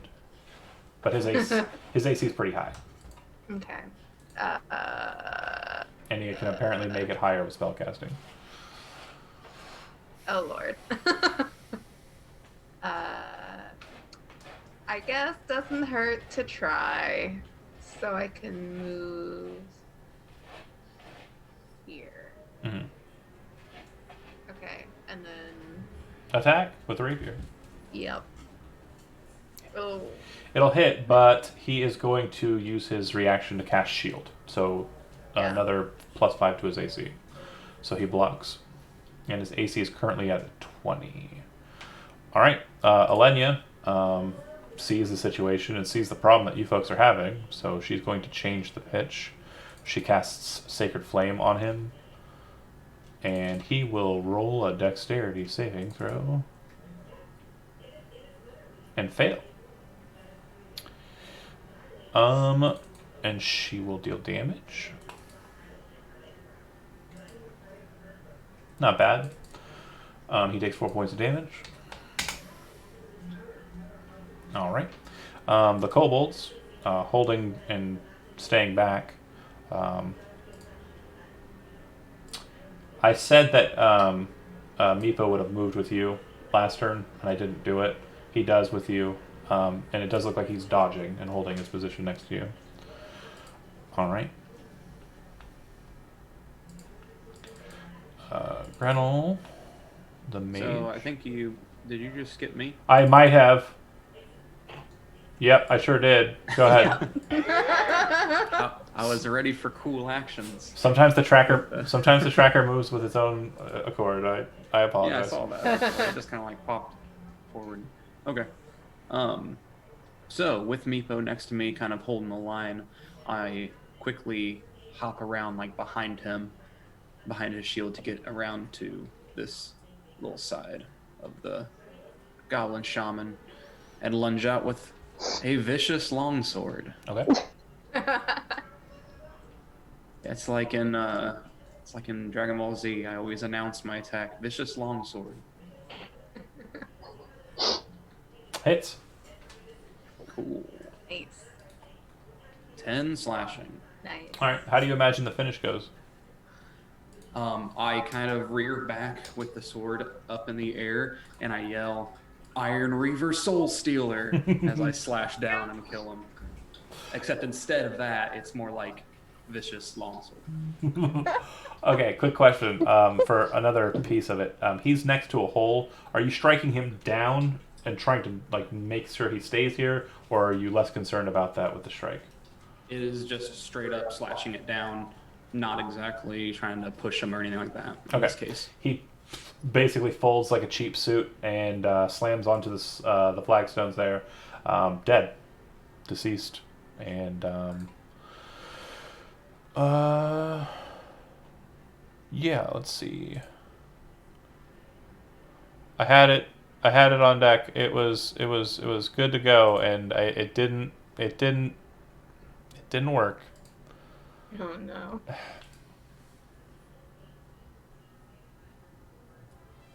There it goes. I knew it. We did it. It's cliche, but you know what? Whatever. It's satisfactory. It does look like the goblins of Goblin Town have all been put down. Looking around in this room, what you immediately see in the aftermath, Hero and Sen, is that there's a throne across the way from you. And as you're kind of looking at it and kind of peering at it for just the milliseconds after the fight, you see that sitting next to it there's a large clay pot with soil in it and a twig standing in it that's kind of very similar to the twig bushes you saw back on the road. Before you even get a chance to react, you watch as it steps out of the pot and then drops into the hole. It just starts walking down into the hole. That's what it looks like, by the way. And it just...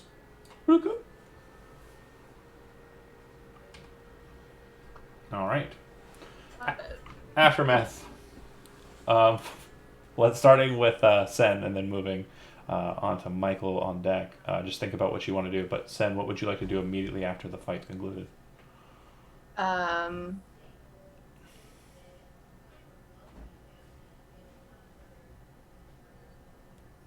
like my crossbow back. Or my short bow back. Okay. Keep wanting it to be a crossbow. A note, if you want to just kind of... the hobgoblins have crossbows on them. I want a crossbow.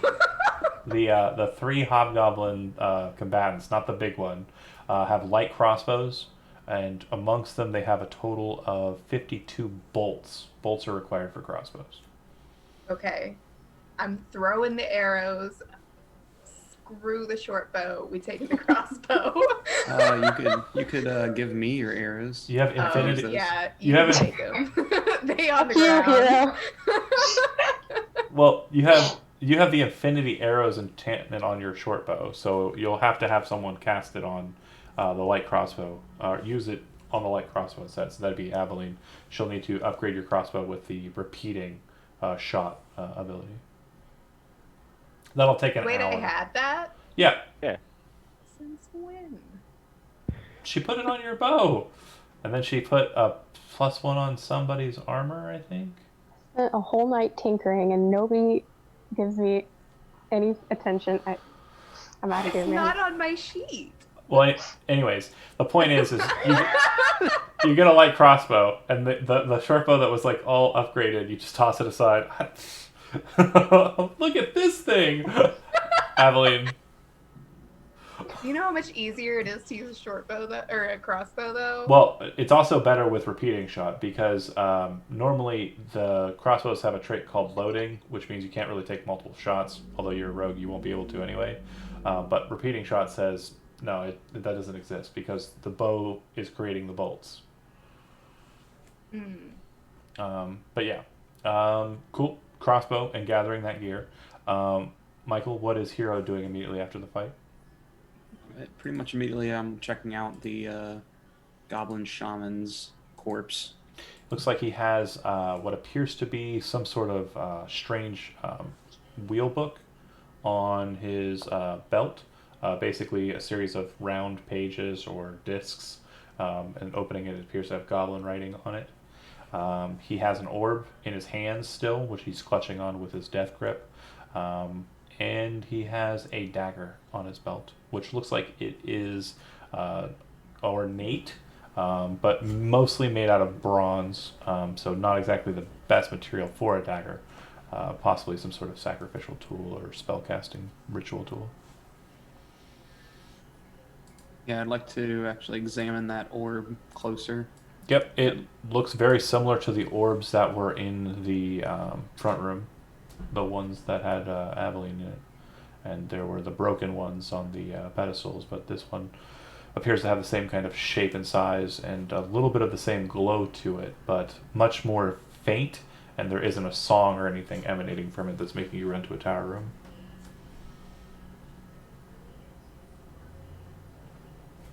So I would call to Aveline. Hey, Aveline, I have one of these orbs in here. Okay. Okay. Nodder, since you're right outside the door, you'd be up next. There's a whole bunch of dead goblins. As you're kind of sitting there too, you'd see that Meepo comes back out of the room, looking to Hero, making sure he's all right, and then moves to Calcrix and kind of places his hand on the kind of fin, like head kind of horns, to kind of hold Calcrix, kind of pet him. Well, I had a few things. Go ahead. Like, I didn't want to interrupt anybody's turn during the battle, but like after seeing Aveline and then me and then oh my god.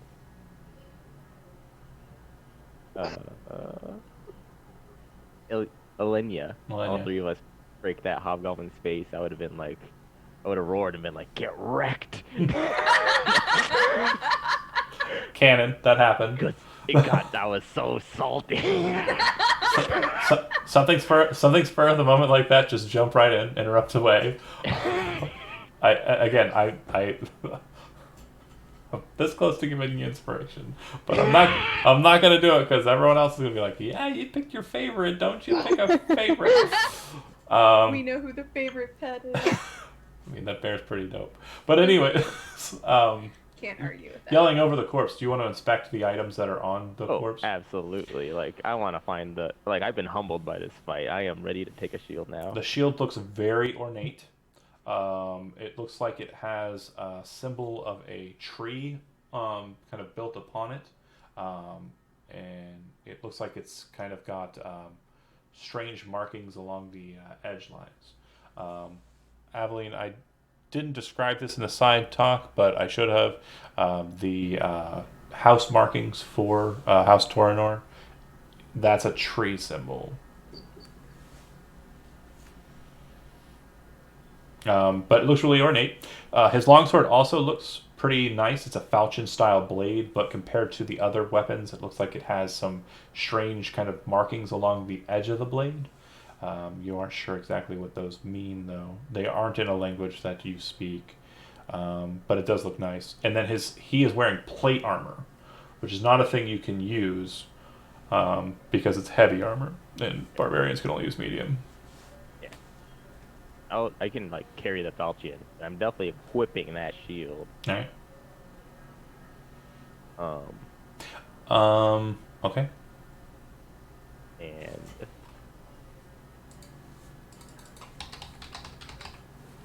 sounds good. Not much else to do. I'm just gonna chill against the doorway because I'm tired. Sounds right. Okay. Add that. So it'd just be a shield.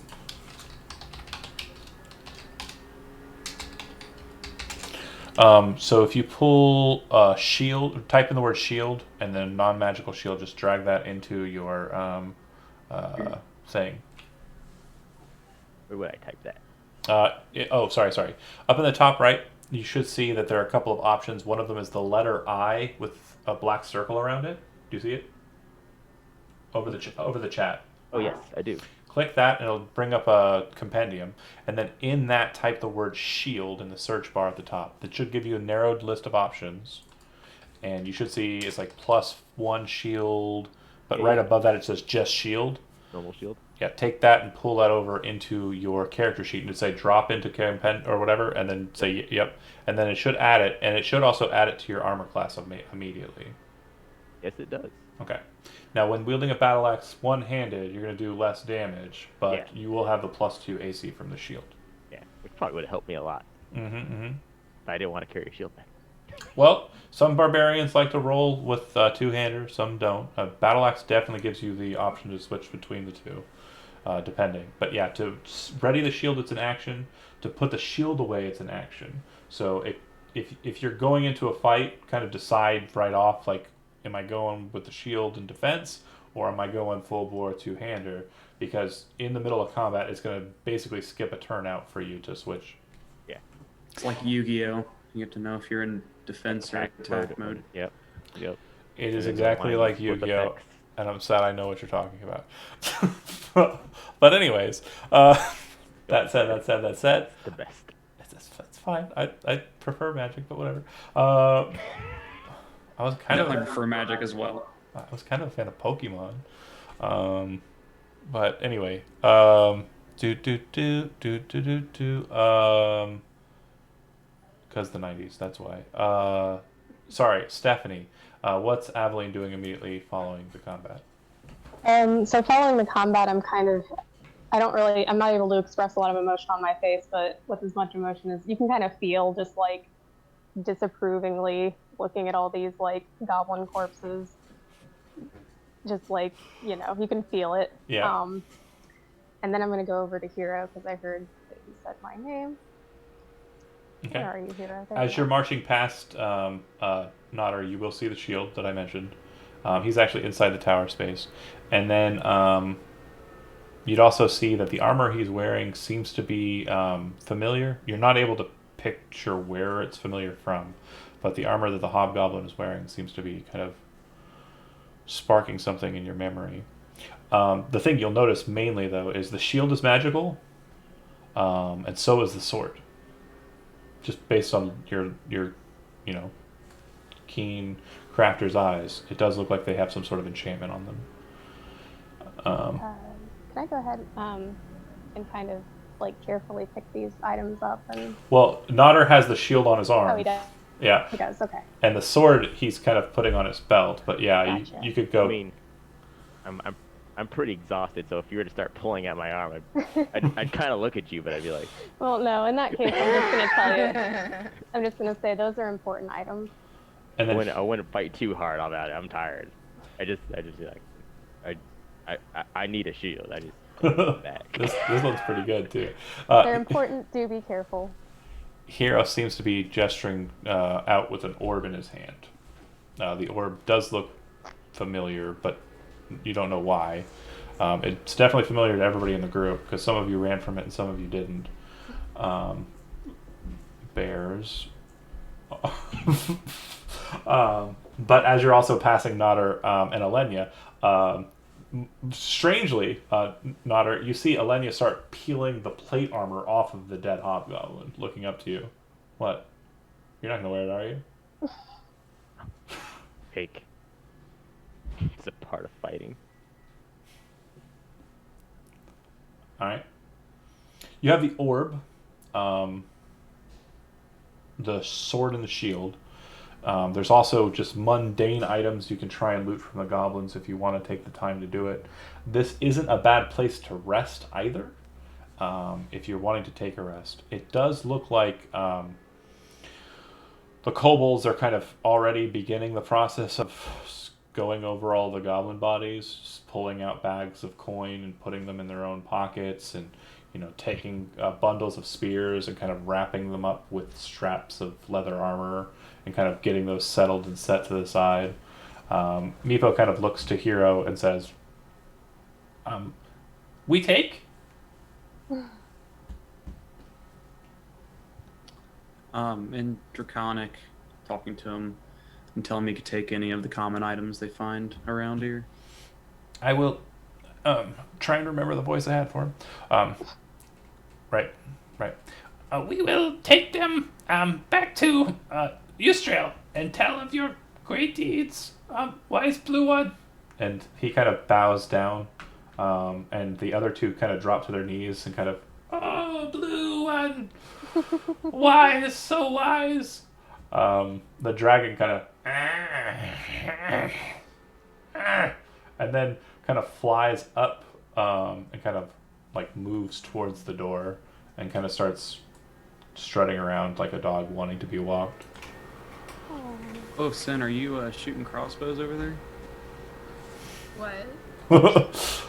Oh you had no, crossbow I'm trying shots. to add And I needed to look at what the I misclicked. Practicing. I just thought you started shooting crossbows randomly. Practicing. No. I'm so not. hyped for this crossbow. Just instantly start shooting. Trigger happy. I need to make laws.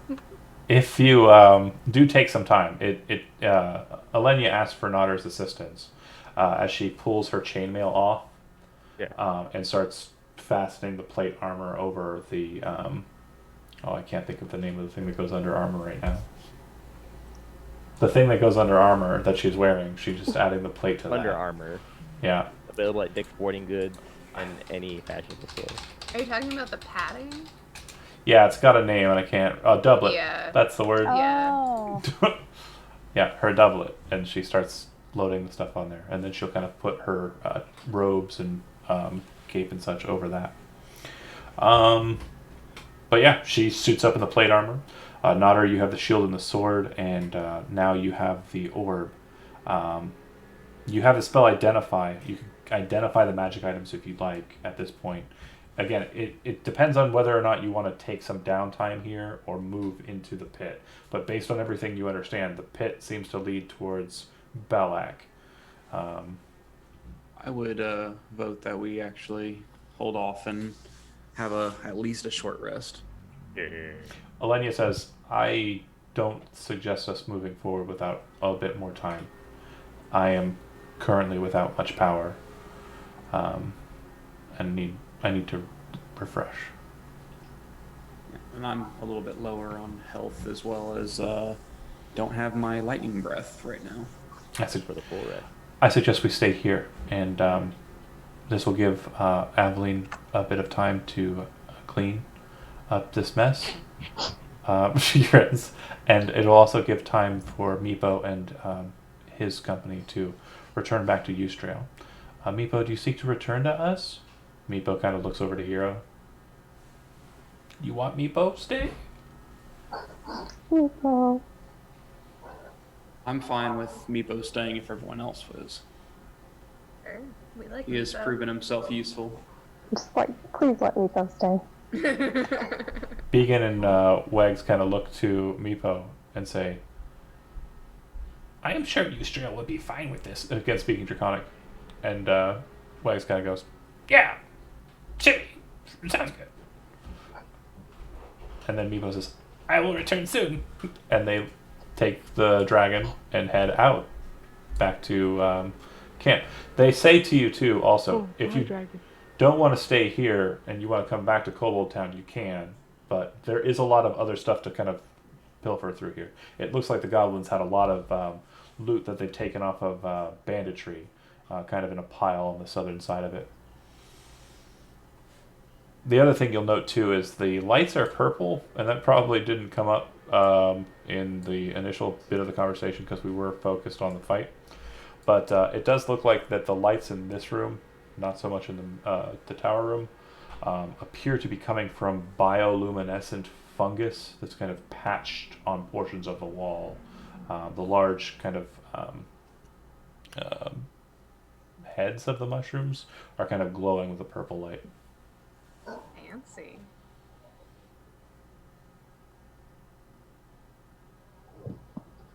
All right. Dragging bundles of spears and heading back with their dragon, they leave. Alenia kind of moves over to a corner that looks the cleanest, pushes a couple of the bodies aside, and then throws out her bedroll and kind of settles down, pulls out her prayer book, and starts reading with a sigh. Guys, are we doing short rest or long rest? Sounds like long rest is probably a smarter idea right now. Okay. So in the process, I'm assuming Aveline will cast Identify on the items that require it.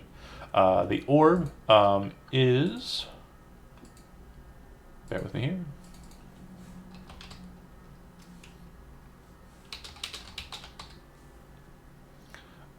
Functions identically to a Wand of the War Mage. It requires attunement. So, real quick note: magic items that require attunement basically bind to their cat or their user. It takes an hour to do this, and once it's bound, can't be very easily moved, obviously, to another party. But you can only have 3 items attuned to yourself at one time. But the Orb of the War Mage, while you're holding the orb, you gain a +1 bonus to spell attack rolls. In addition, you ignore half cover when making a spell attack with it. Um, Go ahead. So wait, just sorry. Is this one of those like spirit orbs that have like a person in it, or no? It appears to have been, but it looks like someone has basically corrupted the spirit within to make it into a magic item. Gotcha. Okay. The sword is a standard +1 longsword. Pretty standard. And the shield is a Sentinel Shield. And I'm checking to see if they require attunement or not.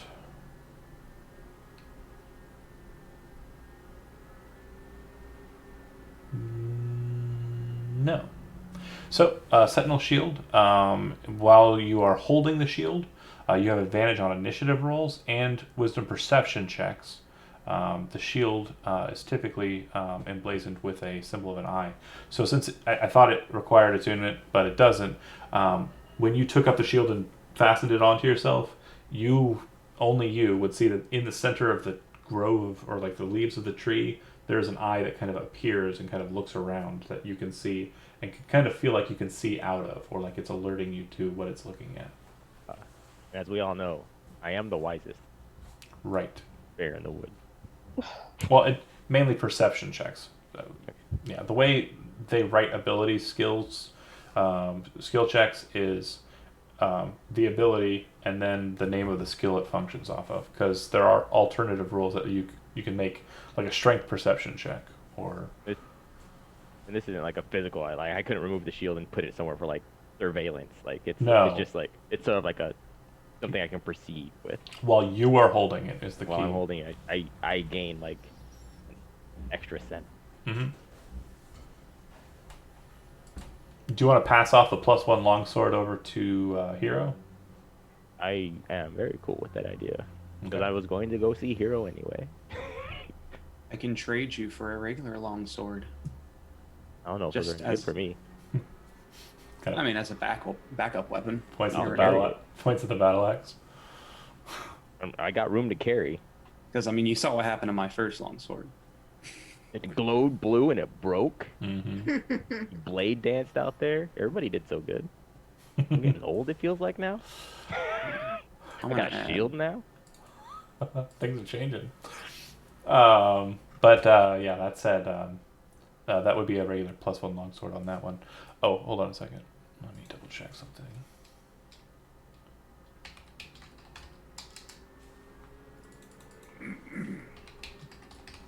Oops.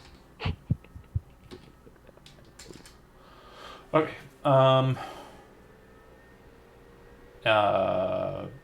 Yeah, so anybody have anything else they want to do during the rest?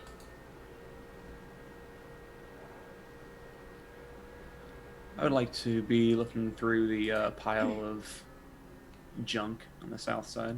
Yeah, I'll join him in that. Looks like a lot of treasure here.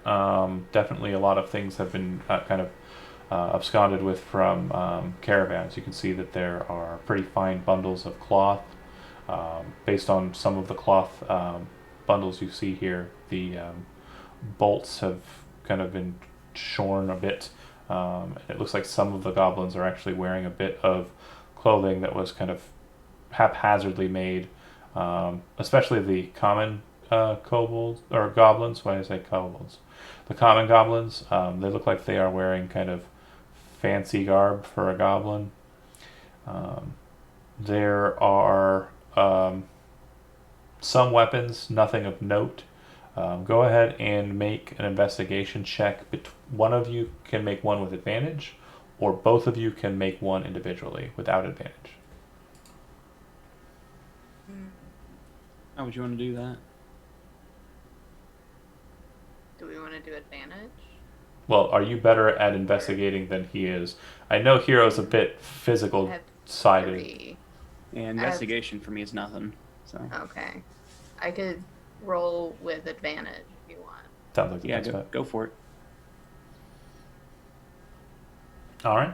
So searching through it, there's a point where Hero kind of just gives up. Like it looks like a bunch of junk to him, but you're like, a bit more keen-eyed and focused and looking through stuff and paying attention. And you see what looks like a strange kind of like wagon seat kind of on the back end that looks like they've been using as kind of a couch. And as you're kind of looking at it, you can see that the underside of it has like a lockbox set into it. You're able to kind of pull the lockbox out and set it on top of it. Looks like a pretty simple lock. You're able to just get it open pretty quick. And when you do, inside there are two bottles inside. These bottles have kind of a reddish liquid in them. They appear to be potions of healing based on everything you've seen of them. I'll take those out. Did Nodder still have damage? Oh, he Yeah. does, but But if we're resting, you're going to rest. Yeah, okay. So, does anyone want to hang on to these for future battles? Might be smart to give him a few just in case he goes crazy again. Yeah, so we do use a variant rule for this game. If you have a potion kind of set in a belt or like on, a easily accessible hip area, you can drink a potion as a bonus action. Okay. Now it still requires an action to force a potion down a dying person's throat. So if Nodder has them on him, he can just kind of like pop the bottle and just hang out here on the side. But if someone else is going to shove a potion down Nodder's throat, it's going to require an action. Okay. I think it's still smart for Nodder take a to have bottle. at least one, I'll take one bottle. and then maybe the other to Hero, because they seem to be getting the most damage. Hero's going to be complicated because he has no hands free to grab a potion with. Dang. Yeah. I would still say that it might be a good idea because I can always, in a bad position, I can always drop a sword for free. Right, and then roll over it and grab it up like a cool guy. So Yeah. throw the ball up in the air, Which cut it in always half. happens, so. Yeah. Okay, that's fine. So real quick note for Or I could just eat the whole vial. for the completion of the Crunch. Goblin fight. Technically, you fought with an upscaled side on your end, so some experience was leached by Calcrix and the kobolds, but not terribly much because they didn't really engage too hard. Calcrix was the main kind of force for the kobold side in your group. So experience-wise, you'll be gaining 1,300 experience for the fight apiece. So this should put you into level 3. I know it's going to be boring for people watching at home, but we're going to go ahead and get the leveling portion out of the way. That way, if you have any questions, because this one is a pretty important level for everybody on the board. Third level means you're choosing your archetype, and I want to help you kind of choose that and craft that towards your character and decide what that means for you moving forward. So, if you change your experience total to, it should give you the options, class features, and then under that, for the fighter, it'll say like martial archetype. For rogue, it says roguish archetype, I think it says.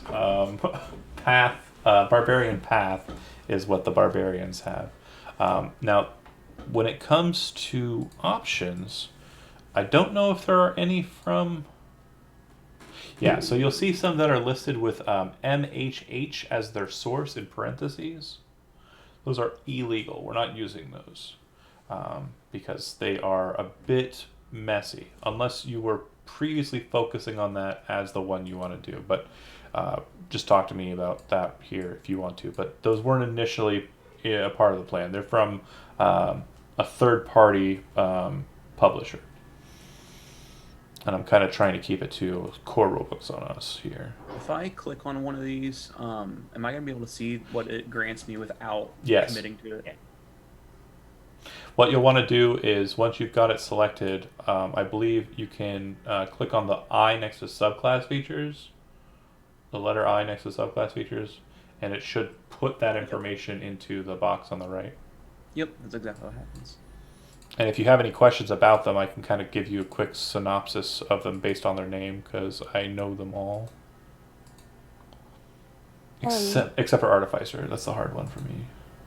Oh, I remember looking this up because I want to pre-select Okay. what to do. So, do we need to click anything for the HP or? We will go with average on this. So yeah, you just click on the average button and it should give you that.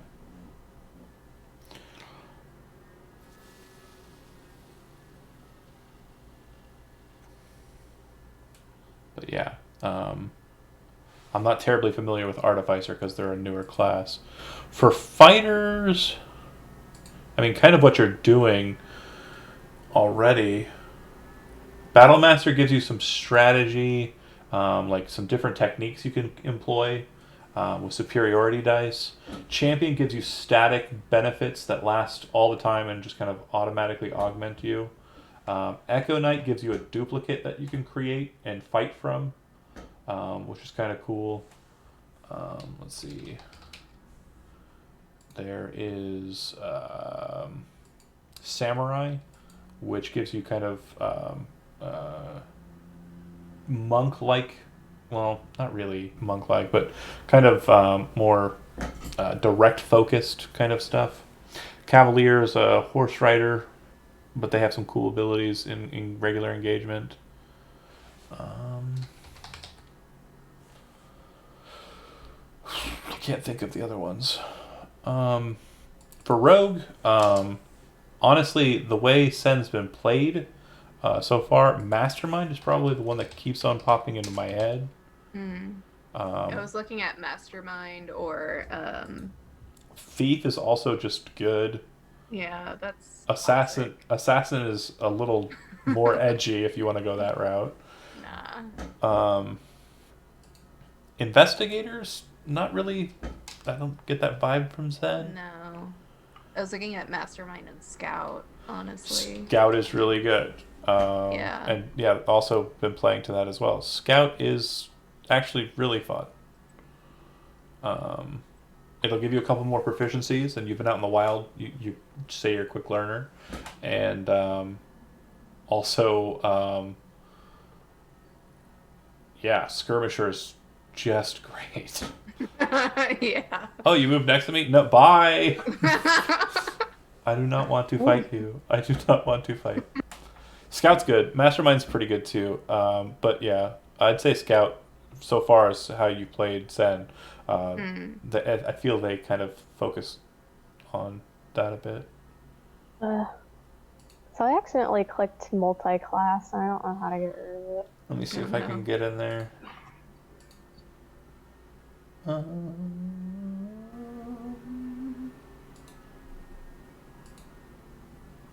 Is it gone? No, but I'll go back and then forward. Yeah, there should be a plus minus button next to it. If you press the minus button, it should drop them away. Yeah, I thought it would, but it didn't.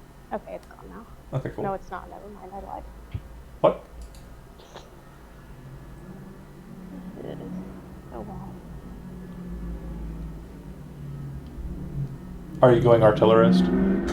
Yes. Okay. I know that one pretty well. I played one of those. And then, oh, sorry, Nodder, we haven't been talking about barbarians. Yeah. There are a lot of options Yeah. that are And super for some fun. reason, I was only able to see Ancestral Guardian, Berserker, and now the other ones won't load, so I can't check them out. So I was gonna ask you. Okay, so Storm Herald basically kind of sparks with lightning. Here, hold on a second. Let me get out the book.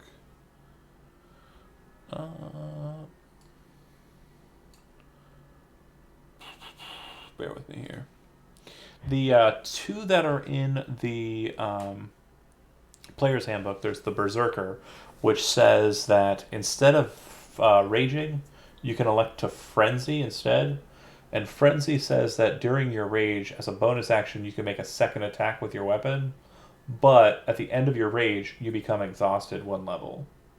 And exhaustion basically says, as long as you're exhausted, before you have to get full rest to not be exhausted. But as long as you're exhausted, you take a penalty to ability checks, like skill checks, but everything else is fine. And then if you were to do it again, you'd get another level of exhaustion, which increases the penalties that you'd have. And then there's the Path of the Totem, which has so many options, but the one that most people go to, and kind of fitting for your character too, by the way, is the Bear Totem, which says while you're raging, instead of just having damage from weapon sources, slashing, piercing, and bludgeoning, you also resist all other types of damage except for psychic damage. So if someone shoots you with fire, have it. If someone shoots you with lightning, have it. And that's why a lot of people like that one, because it's super defensive. But the Storm Herald one, I think you can shoot lightning bolts out of yourself. That's cool. It's pretty cool. Let me get the Xanathars open. Because I know that Ancestral Guardian's fine. Zealot's pretty cool. I remember them. Hold on. Getting my book open here. Barbarin.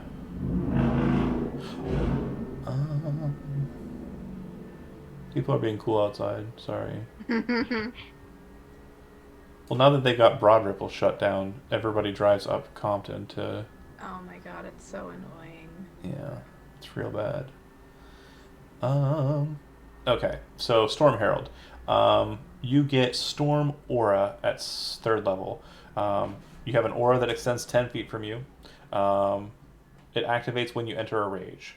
And you can activate the effect of the thing during your rage as a bonus action.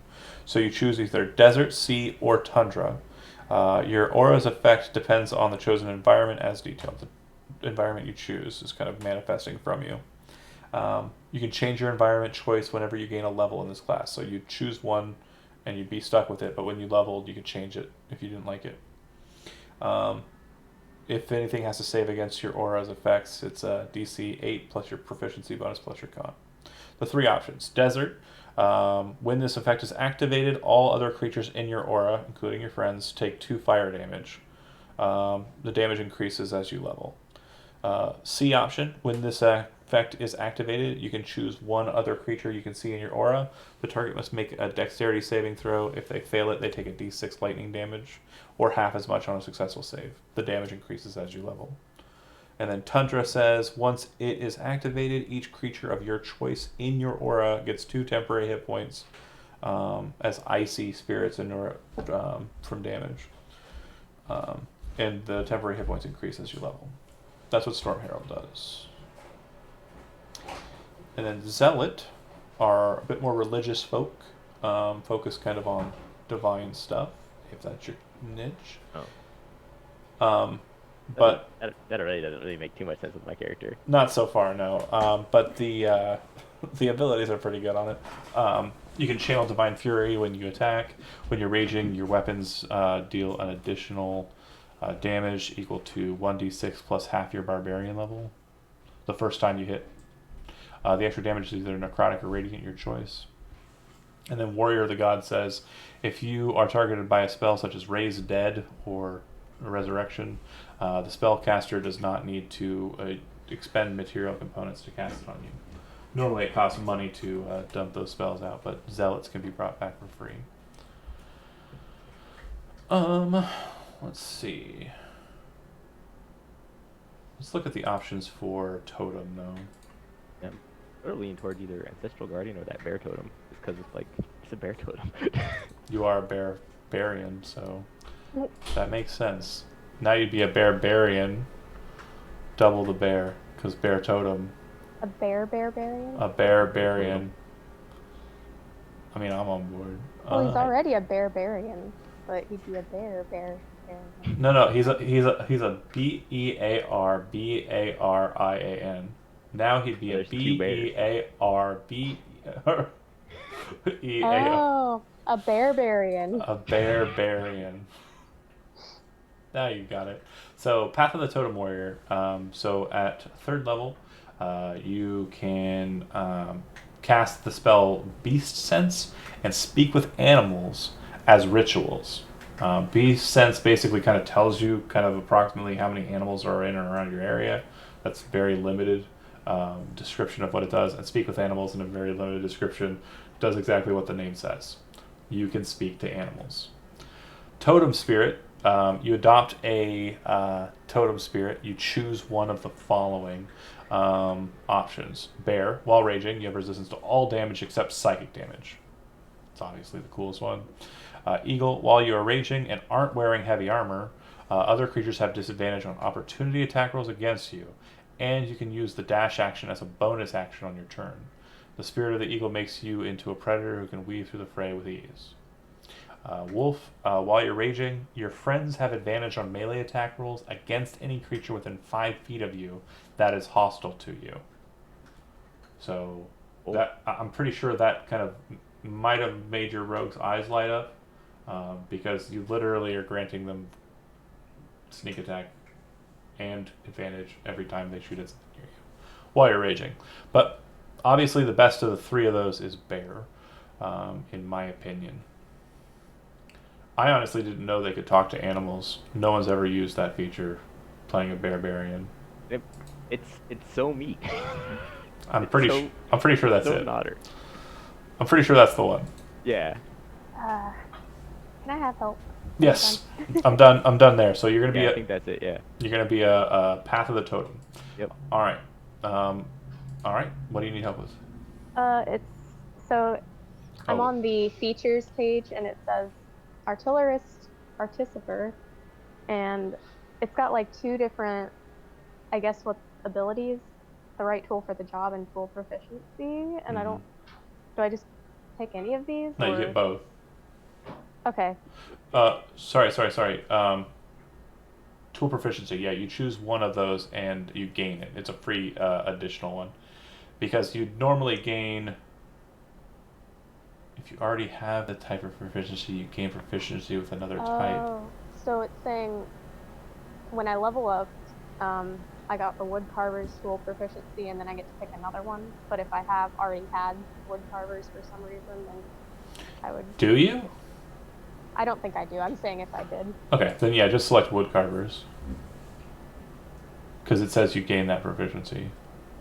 And if you already if you already had a different one, you choose a different one. Got it. Let me double check to make sure I don't, but I don't think I do. Well, I can't look. Yeah.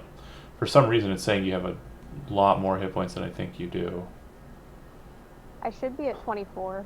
Yeah, we can fix that once it gets to the main character sheet. That's fine. I don't know how that happened. So I'll go ahead and get wood carvers, and then. My health is so high now. Mm-hmm. Oh shoot. Yeah, you should be at 14 plus 12, 26. What's your con score? 3. No. I go over here. Do I lose my progress? Oh, don't answer my question. Continue your progress.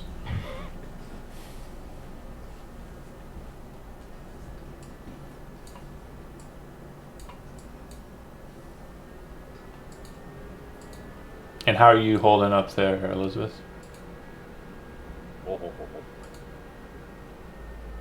I don't know if you're muted or not. You're already done. I am. Yeah, I think I'm done. I didn't know how to get into the character manager. Oh. So I just edited the top thingy. I don't know if I did it right. Oh, sure. Yeah, hold on a second. I just manually put it in. So, you had 300 experience before the night started, and you added 1,200, so we're at 2,500. Okay. And then once you put that in,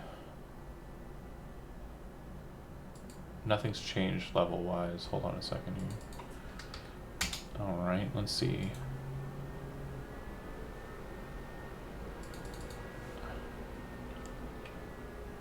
Oh, that's weird. So, up in the top right corner, does it say wand and hammer logo of Character Mancer?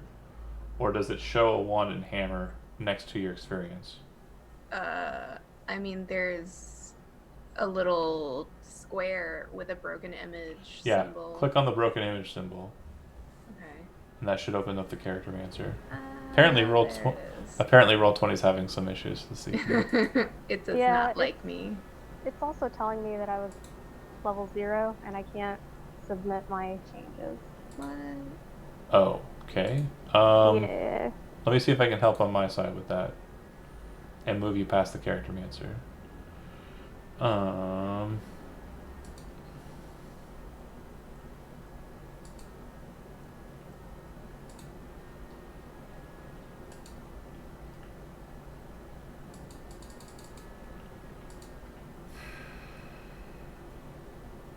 Okay, I'm gonna do a hack/job on your character sheet real quick. Okay. Bear with me. Bear with me. She's not the bear.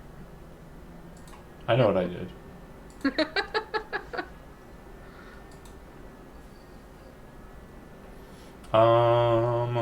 Okay, so that's not right. Okay, we'll go ahead and move past that. And we're gonna go ahead and click on apply changes. And then I'm gonna go back into the butchery mode. Choppy chop chop. Because I'm pretty sure I just multi-classed you as an artificer with an extra level of artificer. Yeah, that's what I was trying to avoid because I couldn't get rid of the subclass drop down thing.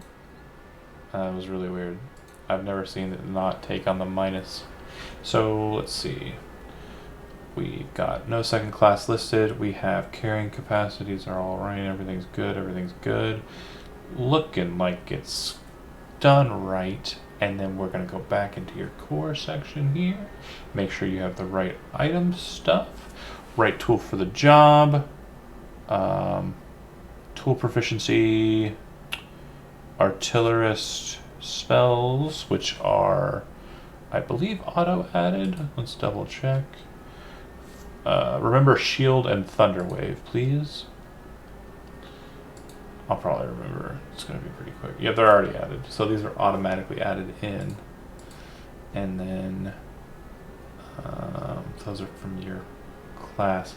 Your third level now, though, it should be, unless artificer progression is different. Hold on a second here.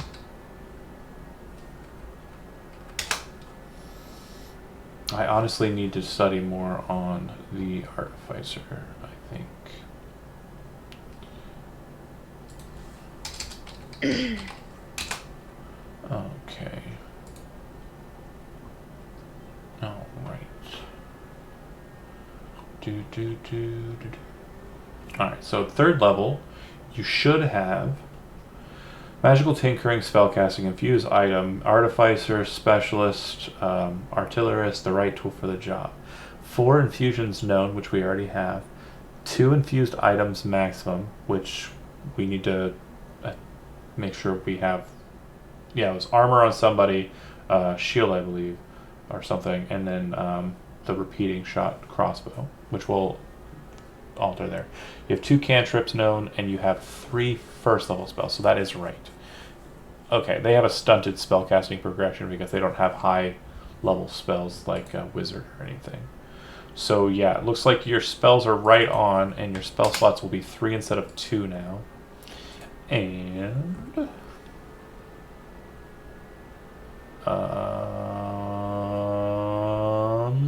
just need to fix your hit points.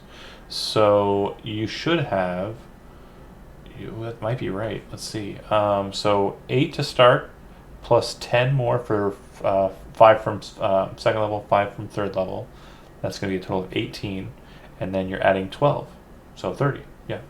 Oh, really? That's a lot more than I was thinking. Well, your con's huge. Definitely a very well built individual there. Okay, cool. And then I'm going to need to make an Eldritch Cannon token for you. And that's a lot of words there, by the way. But I'm going to create character sheets for each of the different types. You did read through all that, right? I did like a surface level read of what happens when you do that. Yeah, you'll create either a flamethrower, which shoots a 15-foot cone of fire in a specific area, or a force ballista, which shoots a single lance of force energy, or a protector version, which creates a bubble of temporary hit points. And then was there like different sizes, or were we not getting that? Yeah, there are. So you can create a smaller, tiny one. The tokens will be the same, but tiny ones can be held in a hand. So if you don't want to toss it out and leave it in a position, you'd create a tiny one instead. You can also, again, this is done in another game that I once played in, but work has torn it away from me. If you like create a strap or something on like Hero or Nodder, like a shoulder pad like Nodder already has on his picture, you can attach the tiny one to his shoulder and cast from that or trigger from that. And then I also read something, they can be mobile, or is that something else? Yeah, that's the tiny part. If you make a small one, I believe you can move them as a part of the same bonus action when you trigger the cannon. It can move 15 feet. So if you create a small one, it can kind of move around. I imagine like Spider leg. yeah. I was thinking that or Mouser legs, like from Teenage Mutant Ninja Turtles, the weird like gearwork legs. Anyways, cool. And then you look finished, by the way. So good on that. Michael, how are you doing on your end? I'm good. I am a champion fighter. Okay. I have a quick question on mine. Shoot. Under the levels, on the HP, do I need to roll that or just It's average. 5? Okay. Yeah. So then I just click next on that, right? Yeah. Cool. Okay. And you're good on yours, David, right? Everything's good? Coming back to check on you.